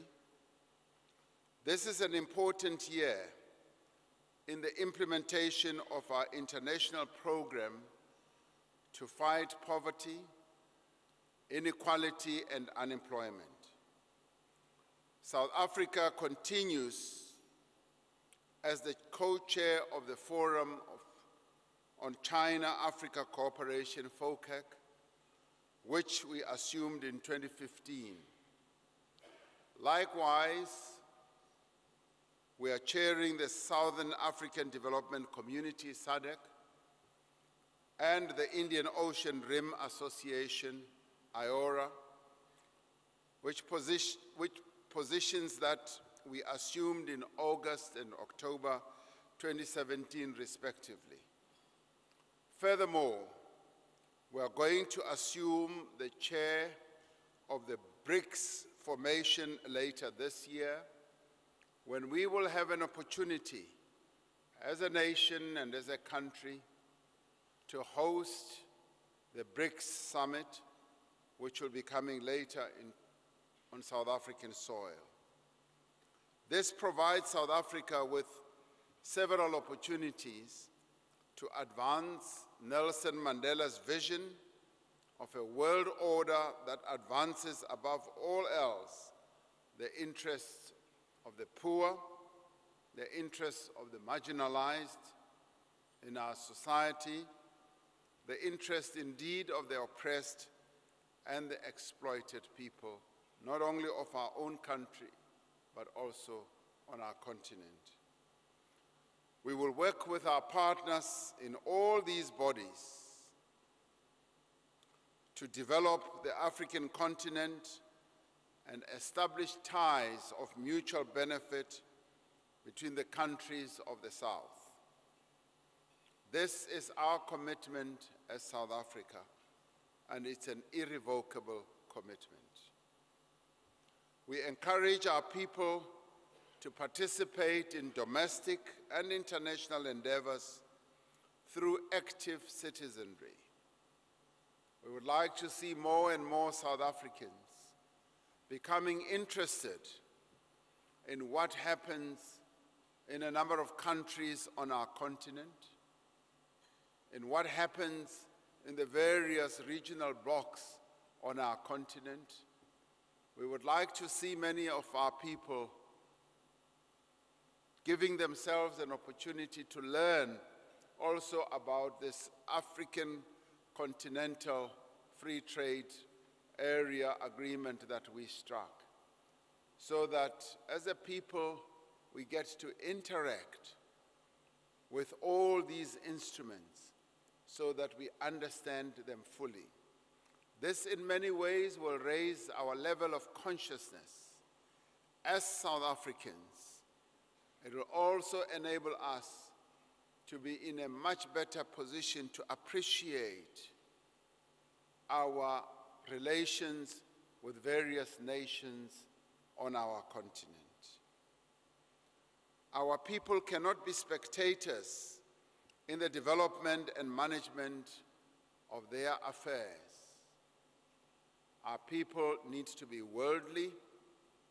They need to be informed about what happens around the world, and more especially on their continent. Many of you will have noticed that as soon as we took office, we started going on a pilgrimage around Southern African countries.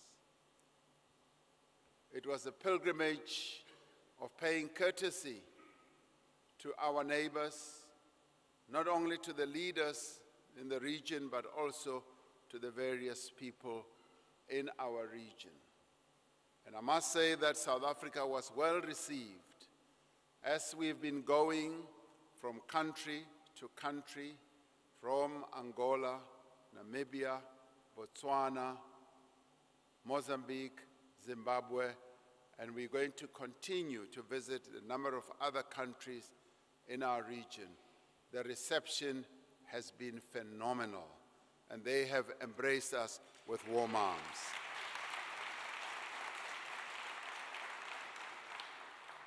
And in a way, it has been the rekindling of relationships, the deepening of relationships, because our relationships are both historic, cultural, political, commercial, and in many ways. And it was in Mozambique when, as I arrived with Minister of International Relations and Cooperation, Minister Sisulu, when she met President Nyusi, they embraced and showed their joy at seeing each other. And President Nyusi turned to me and said, President Ramaphosa, Minister Sisulu and I have a child together. And I said, President, what do you mean? And he said, when we had the Mozambican floods some years ago, Minister Sisulu and I were the ones who made sure that that lady who gave birth to that child who was born on a tree did so in a very safe manner and was saved. And both of them were ministers of defense. That is why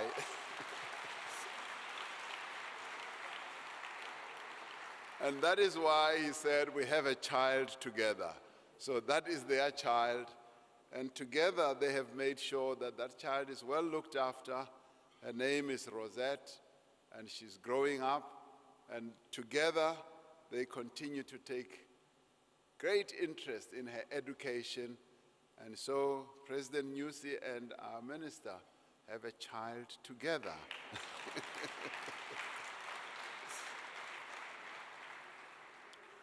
We must also strive to strengthen public-private partnerships in pursuit of a decent life for all.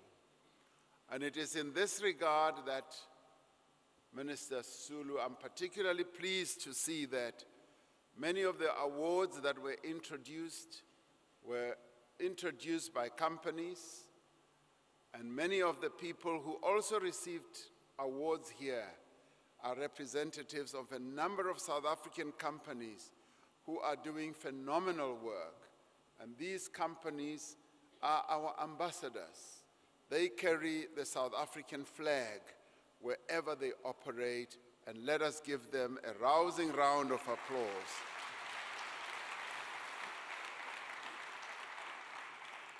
In the State of the Nation address last month, we detailed our plans to rebuilding our economy, to create jobs, and also tackle poverty.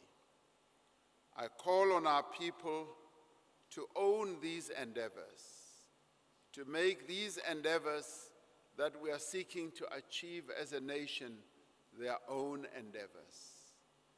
In this era of renewal, we are guided by Vision 2030 of the National Development Plan, which enjoins us to transform our society for the benefit of all South Africans.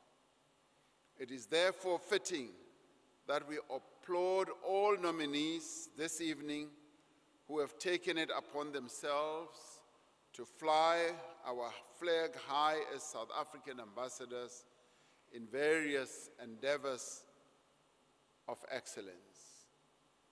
And all of you who have received these awards, we applaud you, we honor you, be it in sport, be it in culture, be it in business, be it in community work that you've been doing, be it in everything that you have done. You have been representing our nation and our people extremely well. And we thank you and we honor you for all you've been doing.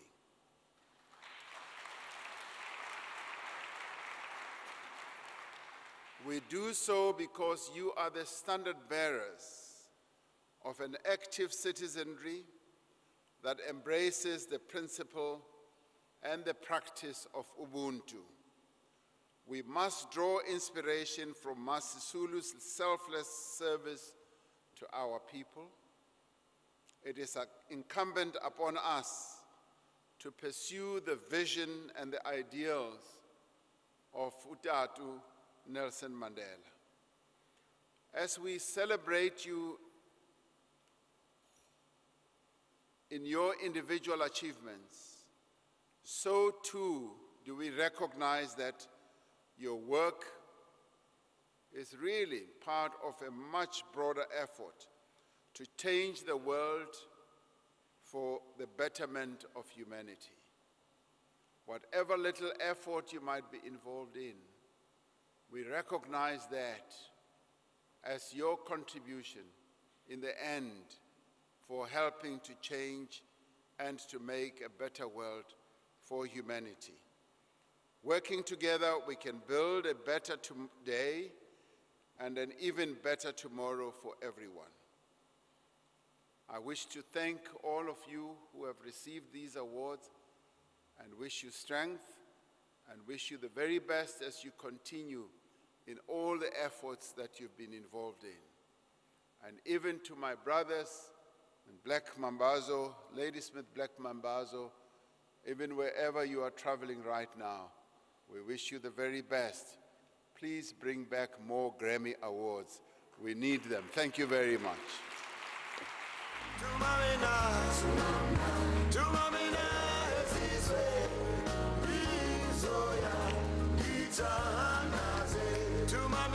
Mr. President.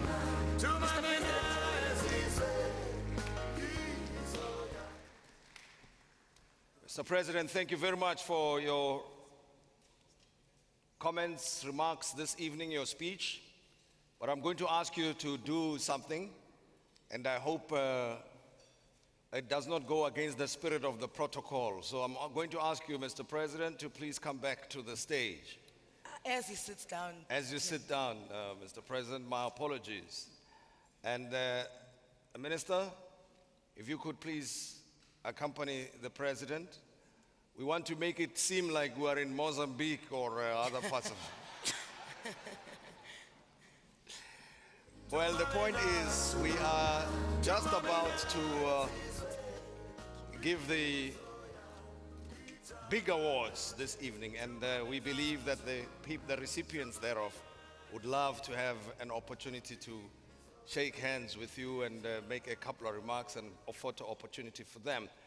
And the Minister's Lifetime Achievement Award in Diplomacy is an award category that is close to Minister Sisulu's heart, as it recognizes a person that has dedicated life to the service of this country in the field of diplomacy.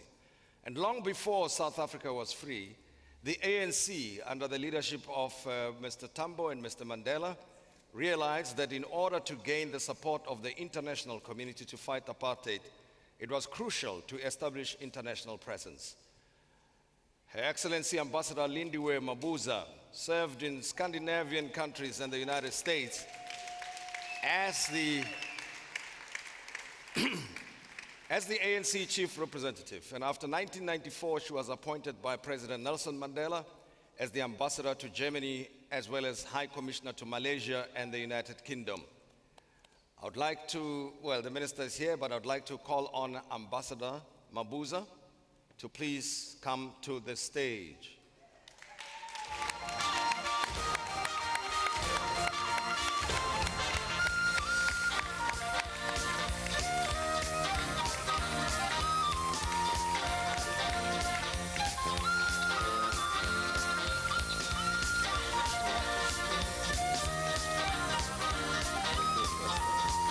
And then I move on without skipping a beat, and this time we have another award, and I am going to call on a veteran of the struggle. She can tell the story from here to the union buildings if she had to. And this year's O.R. Tambo Lifetime Achievement Award goes to a founding member of the South African Trade Union, and the recipient helped organize the historic Women's March to the Union buildings in 1956. And tonight we are humbled to be honoring Mayor Sophie Williams-De Bruyn, whose fearlessness and conviction led her to show the government of the day and the world that if you strike a woman, you strike a rock. Mayor Sophie Williams-De Bruyn is also with us this evening, and these are very, very important recipients this evening, and we are very honored and pleased that they are around to take and receive their awards in person and in the presence of Minister Sisulu, and more importantly in the presence of President Cyril Ramaphosa. A round of applause once again, ladies and gentlemen.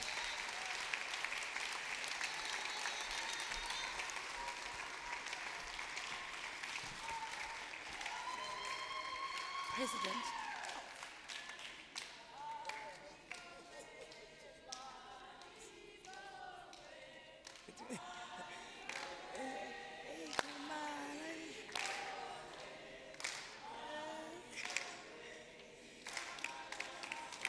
Please, President. Thank you. You're going to get me fired. Libongwe igama lama. Libongwe na libongwe. Libongwe. Thank you. Now, let me thank the President, Minister, and Mayor De Bruyn to take your seats and ask Your Excellency, Mayor Mabuza, to come and make a couple of remarks. Acceptance speech, Mayor. Welcome.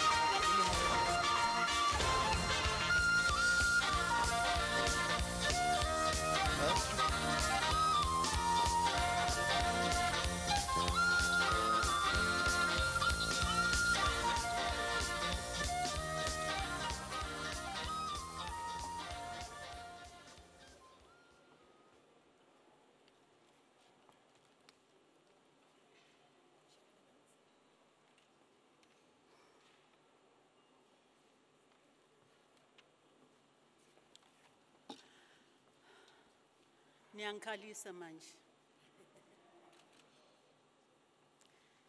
I'm on the verge of tears and breaking down, but diplomacy taught me not to do that in public. Your Excellency,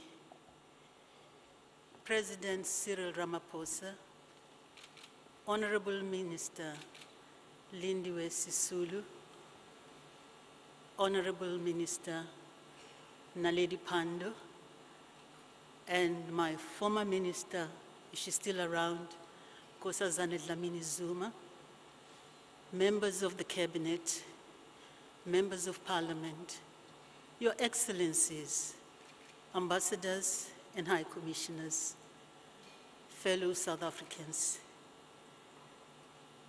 I couldn't prepare a speech for tonight. I was too overwhelmed with emotion and going the road. We traveled with Oliver Tambo and later with Madiba and then with President Mbeki. And finally, when I resigned in 2009, it was President Jacob Zuma. But my diplomacy and the award I'm getting tonight is all the work that Oliver Tambo did on us. He took us raw from different walks of life, put us in his workshop, political workshop, refined these raw stones. I never thought I could be an ambassador. I was okay as a teacher, okay in Radio Freedom, but an ambassador. But Oliver Tambo was that kind of a man who could see what you didn't know about yourself. And so, and when we did the work, we're not expecting any awards. Really, it was such a privilege to work for your people under the leadership that was so principled as Oliver Tambo was. I thought instead of a speech, if you let me, and our president has said it's okay, I can do it tonight, to read you a poem I wrote dedicated to Oliver Tambo. I know it's the year of Nelson Mandela, but Oliver Tambo is still 100 years old this year, and Nelson Mandela won't mind, I'm sure, that, and I hope you'll agree with me. The poem, Tambo le nyoka. For as far as the eyes of the seer would see, Tambo le nyoka, bone from the length of the longest snake, your life would zigzag in and out of councils, citadels, capitals, in and out of so many zones, tempering the torrid, watering the arid. For you alone, a child of water, earth, and air, sand, grass, and rock. And so you could even withstand so much of that cacophony of the high and mighty, sophisticated, simple, your powers could subdue. That is why, from the first beginning, Umveli Nqangi fashioned your penetrating mind after your sharpest bone, enabling you to lead your students, your colleagues, in striving for precision with every single incision. But then the good maker, wanting to free you of the many hurdles that beset ordinary mortals like ourselves, put enough resin between flesh or clay from which modesty is molded, so that perfect symmetry was your cue, your natural companion. For he or she who has seen the agile frame of a green mamba, effortlessly that its slimmering beauty from base up the trunk, from branches to topmost twigs, with long, long eyes surveying terrain, scooping distances to telescope our future stratagems. Those who watched were indeed witness to the dwarfing of giraffes. And since you were born firm all down that flexible spine, your earth origins, earth home, imprinted grassroots lessons on your tenderest core, infused every nerve with particles of each and all the millions you carried to boardrooms, churches, synagogues, mosques, temples. And because every day you touch the earth of our being with vast networks of all senses, guts, and courage just below your heart's surface. Tombow lenyoka, elisabalbal zondayo, you pierce only when attacked. And to watch you, especially in the company of your infatigable brother, Johnny Makatini, your daughters in combat, to watch you and your leagues in motion, always scoring, always pushing us to the front pages of conscience, injecting us into the nerve center of the world. To be then was to be in a theater where you watch masters perform their grand symphonies, or at the World Chess Championship where you walk out, shake your head, and again, smile, happily befuddled because you have just worked and witnessed the fine art and science of checkmating all the absurdities and arrogance of apartheid. Because of this and much else, you were, you are, will be, oh, are always yet always yes, passionately loved, passionately missed, you chief, man boned and honed for the times, the men of the people.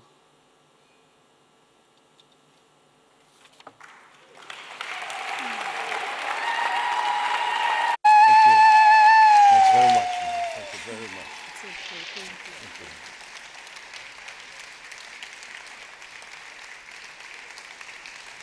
you. Mayor Lindiwe Mabuza, ladies and gentlemen, thank you very much. That was beautiful. Now, the recipient of the OR Tombow Award, Ms. Sophie, let me ask you to please come yonder and let's hear from you.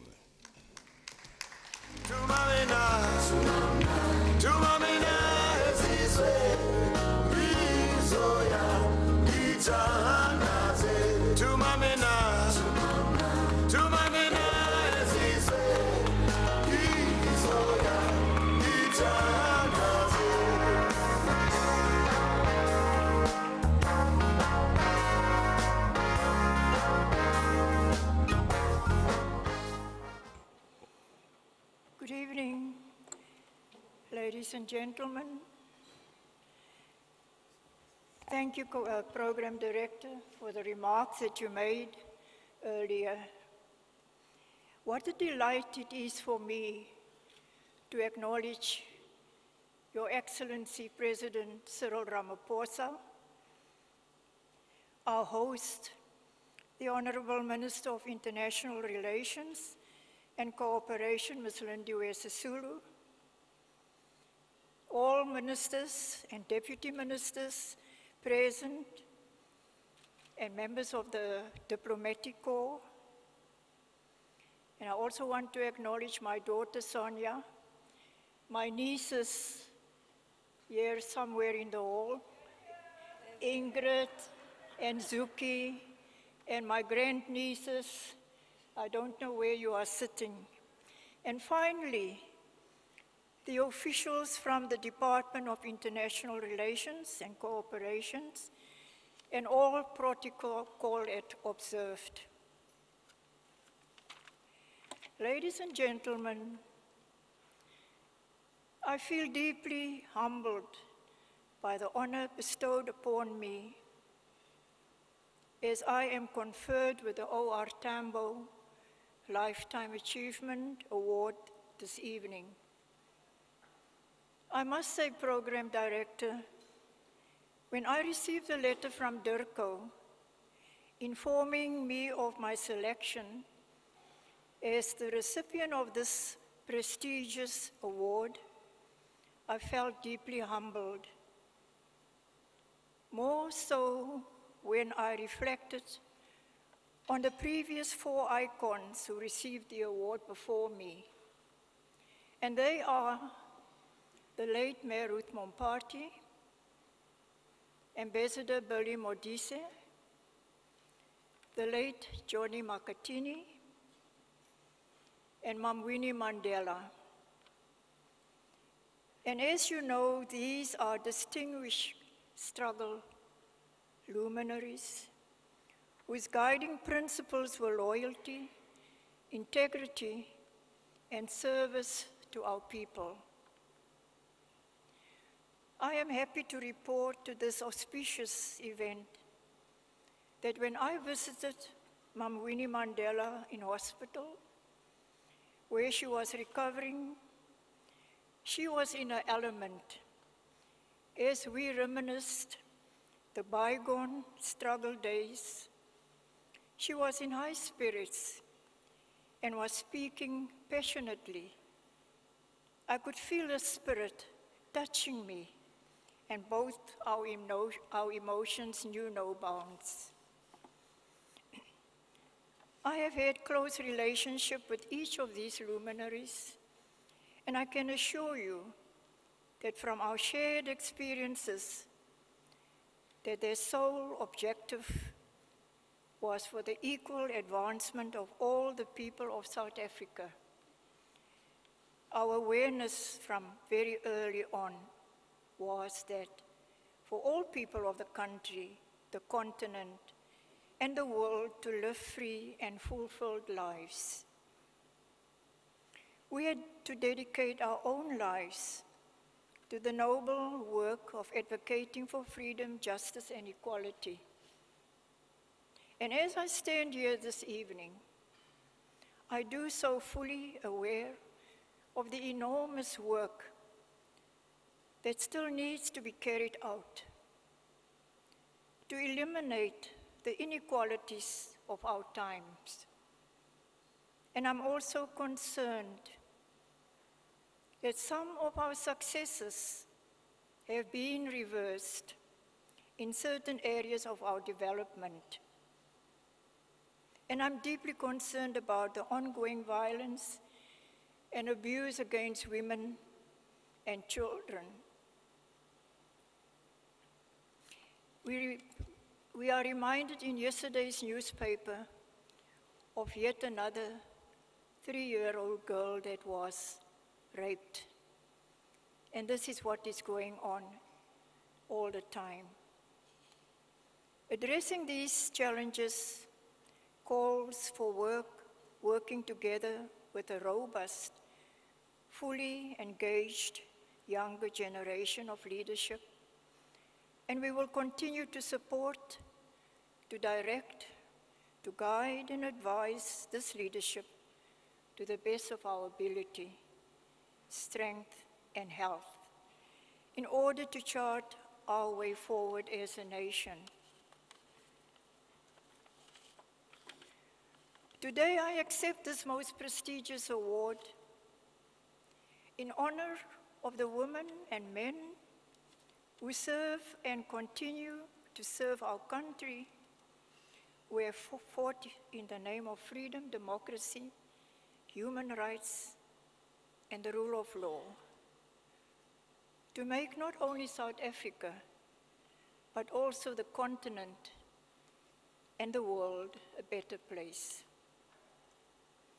I accept this award, particularly on behalf of some of the unsung heroines, and I would like to mention a few.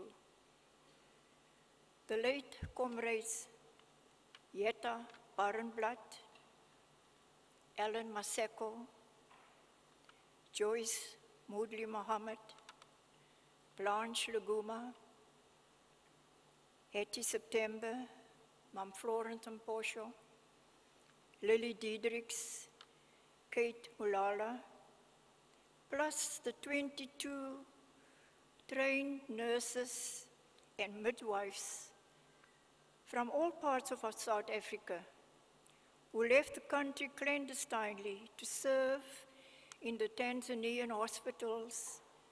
This is when the esteemed founding father of Tanzania, the late President Julius Nyerere, appealed to our country's great son, Oliver Reginald Tombow, for assistance to manage their hospitals, clinics, and to upgrade their skills and train the Tanzanian staff following the withdrawal of the British colonialists from Tanzania. And these are not names of people that are remembered, especially the 22 trained nurses. I think I only remember one here in Johannesburg that is still alive. And as we bask in the glory of our liberation and bathe in the goodness and warmth of our democracy, we are this evening reminded of the sacrifices made by our people to ensure that the democratic changes set out in the Freedom Charter are realized. Coming back to the award, on reading the letter from Durko, the words, Global Champion of Human Rights and Ubuntu, stood out for me. These words took me back to the early years of the struggle in life and life in exile. And during this period, our very existence and safety was in the hands of friendly countries on our continent and abroad. Without this show of solidarity, our struggle for liberation would not have succeeded. And that is why, even today, we as a country believe in international solidarity. The principle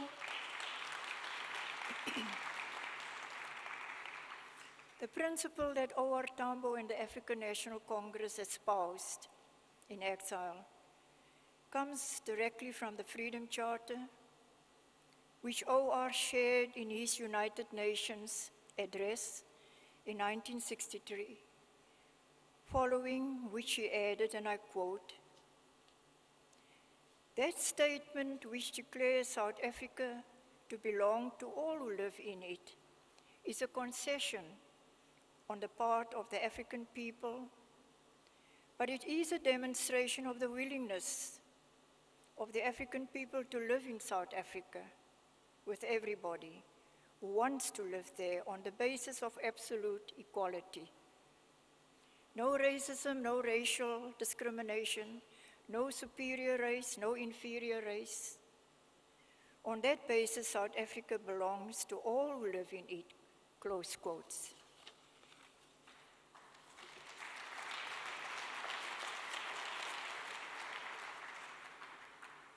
This characterized his work in exile and laid the foundation of a democratic South Africa's foreign policy. Our Madiba, who we are honoring this year,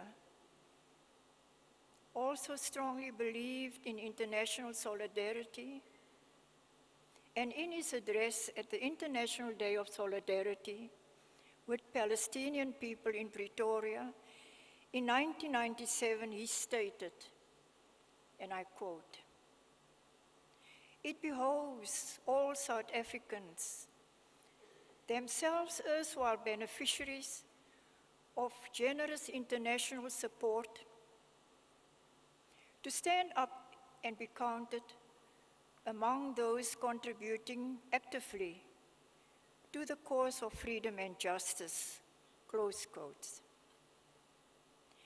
In highlighting this call from both our former presidents, I urge all of us, especially our young people, to never turn your back on any nation or people who are persecuted or who are ostracized for simply wanting to achieve freedom and respect for their human rights.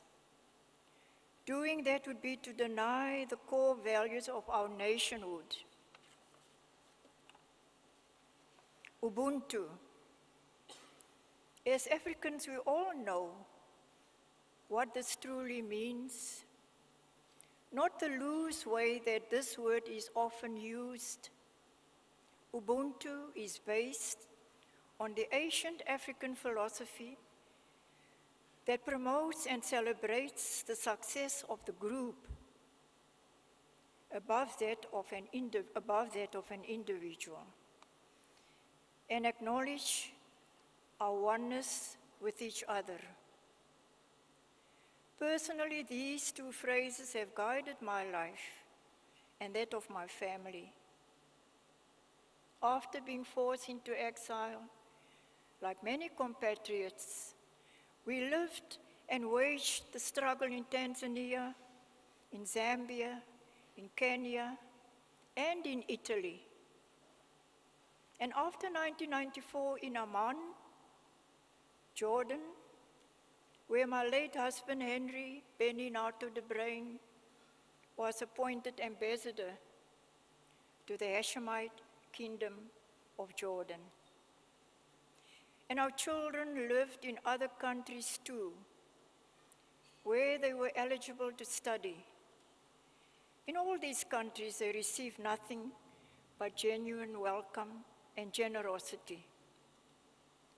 In the spirit of Ubuntu, my husband and I, as well as other comrades, became parents to many young people who fled South Africa alone, especially after the 1976 uprising. We guided, directed, and advised them. Our home became a home to many who wanted to experience a homely atmosphere and living in the communal way really enrich our lives and those of our children. We even had to get into their marriage arrangements, and just a matter of interest and perhaps a bit of humor, there was a time when some of us will remember Comrade Shooter. Comrade Shooter was the aide of late O.R. Tombow. He was also the valet. He was the protocol person. He was everything to Comrade O.R. And Comrade Shooter came to our house and asked my late husband and I if the house could be used for their wedding. And we agreed. And then he didn't turn up after a month. Then he came back and he said to us that he has now been asked by Comrade Koos and Comrade Dorothy, who also wants to get married.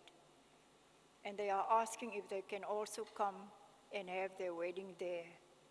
And we said yes. And then he didn't come back again. Finally, he came and he said he's got a third request, and that Comrade Mavivi and Comrade Manala also wants to get married. And that then we agreed. So we didn't have enough tables. We asked the neighbors for 2 more tables, and we had the wedding for all 3 of them. And that is how we parented our young comrades, and we stood witness for them.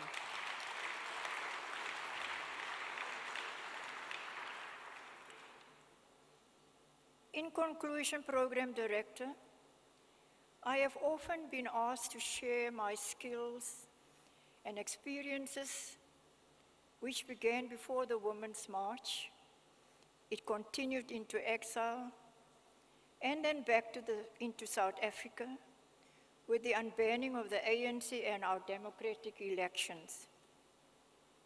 I would like you to know that my children have established and registered the Sophie and Henry de Bruin Foundation.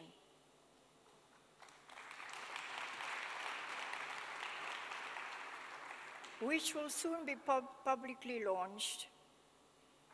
So, Program Director, one of its focus areas will be to support women and children in vulnerable communities nationally. This work around support to women and children is my personal pursuit and ambition. The future I envision for our country is one in which all of us, South Africans and Africans across the continent and the globe, unite behind a common interest to uplift our people and to bring peace and prosperity to all of our peoples. Once again, my deepest thanks to the Ministry for hosting this auspicious event and for honoring me in this special way. And I also want to thank the panel for the choice they made, that the OR Tombow Lifetime Achievement Award be conferred upon me in this centenary year, that we honor our legends, Madiba, and our grand lady, Mam Albertina Sisulu.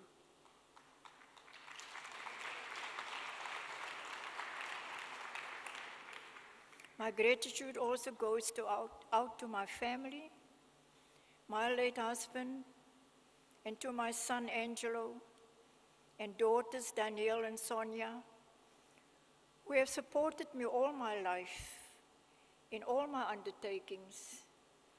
I feel blessed to be a South African, and I appreciate and love all of you who make this country so great. Thank you very much, and God bless you. Thank you very much, man.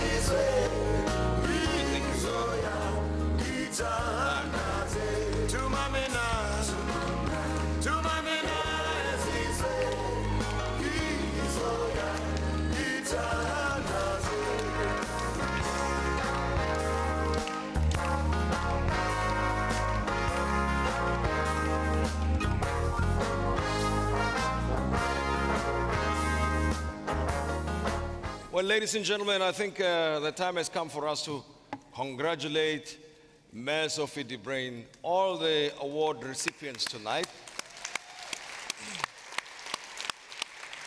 And also thank Minister Sisulu and her team at the International Relations and Cooperation Department. And all the dignitaries who are here, the colleagues of Minister Sisulu in the cabinet, Your Excellencies, you're all important people. And President Cyril Ramaphosa for also having graced us here at this occasion. Thank you very much.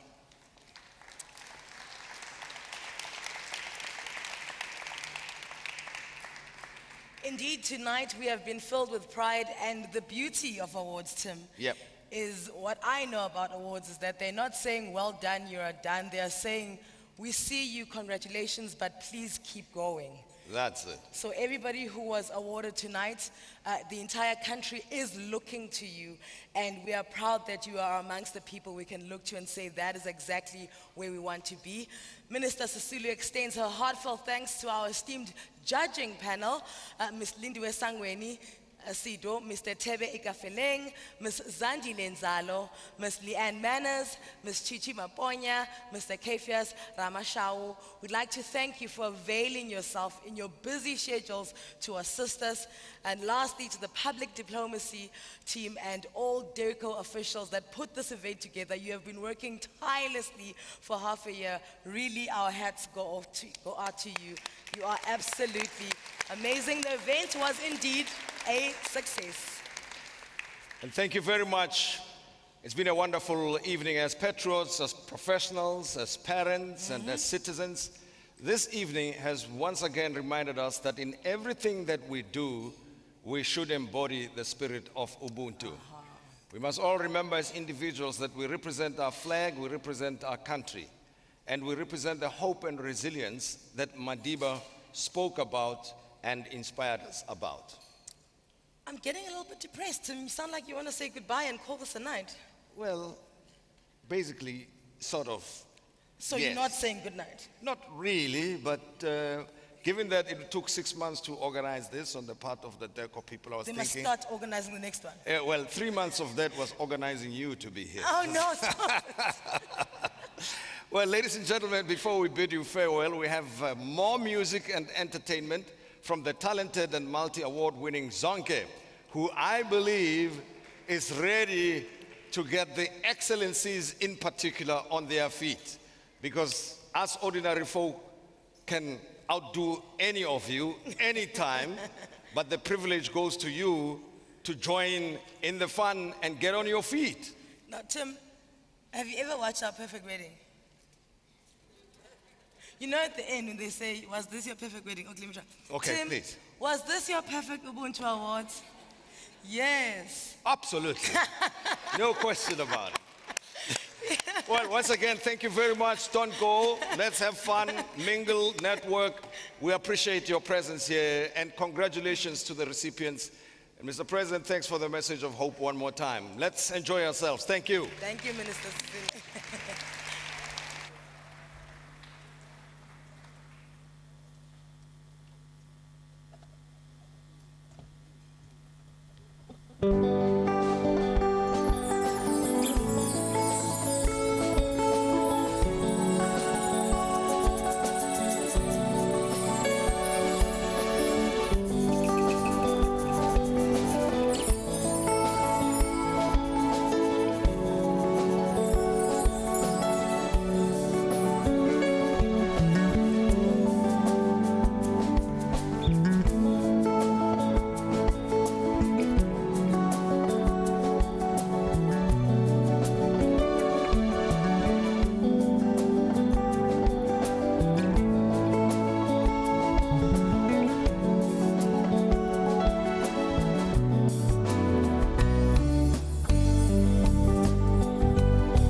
Thank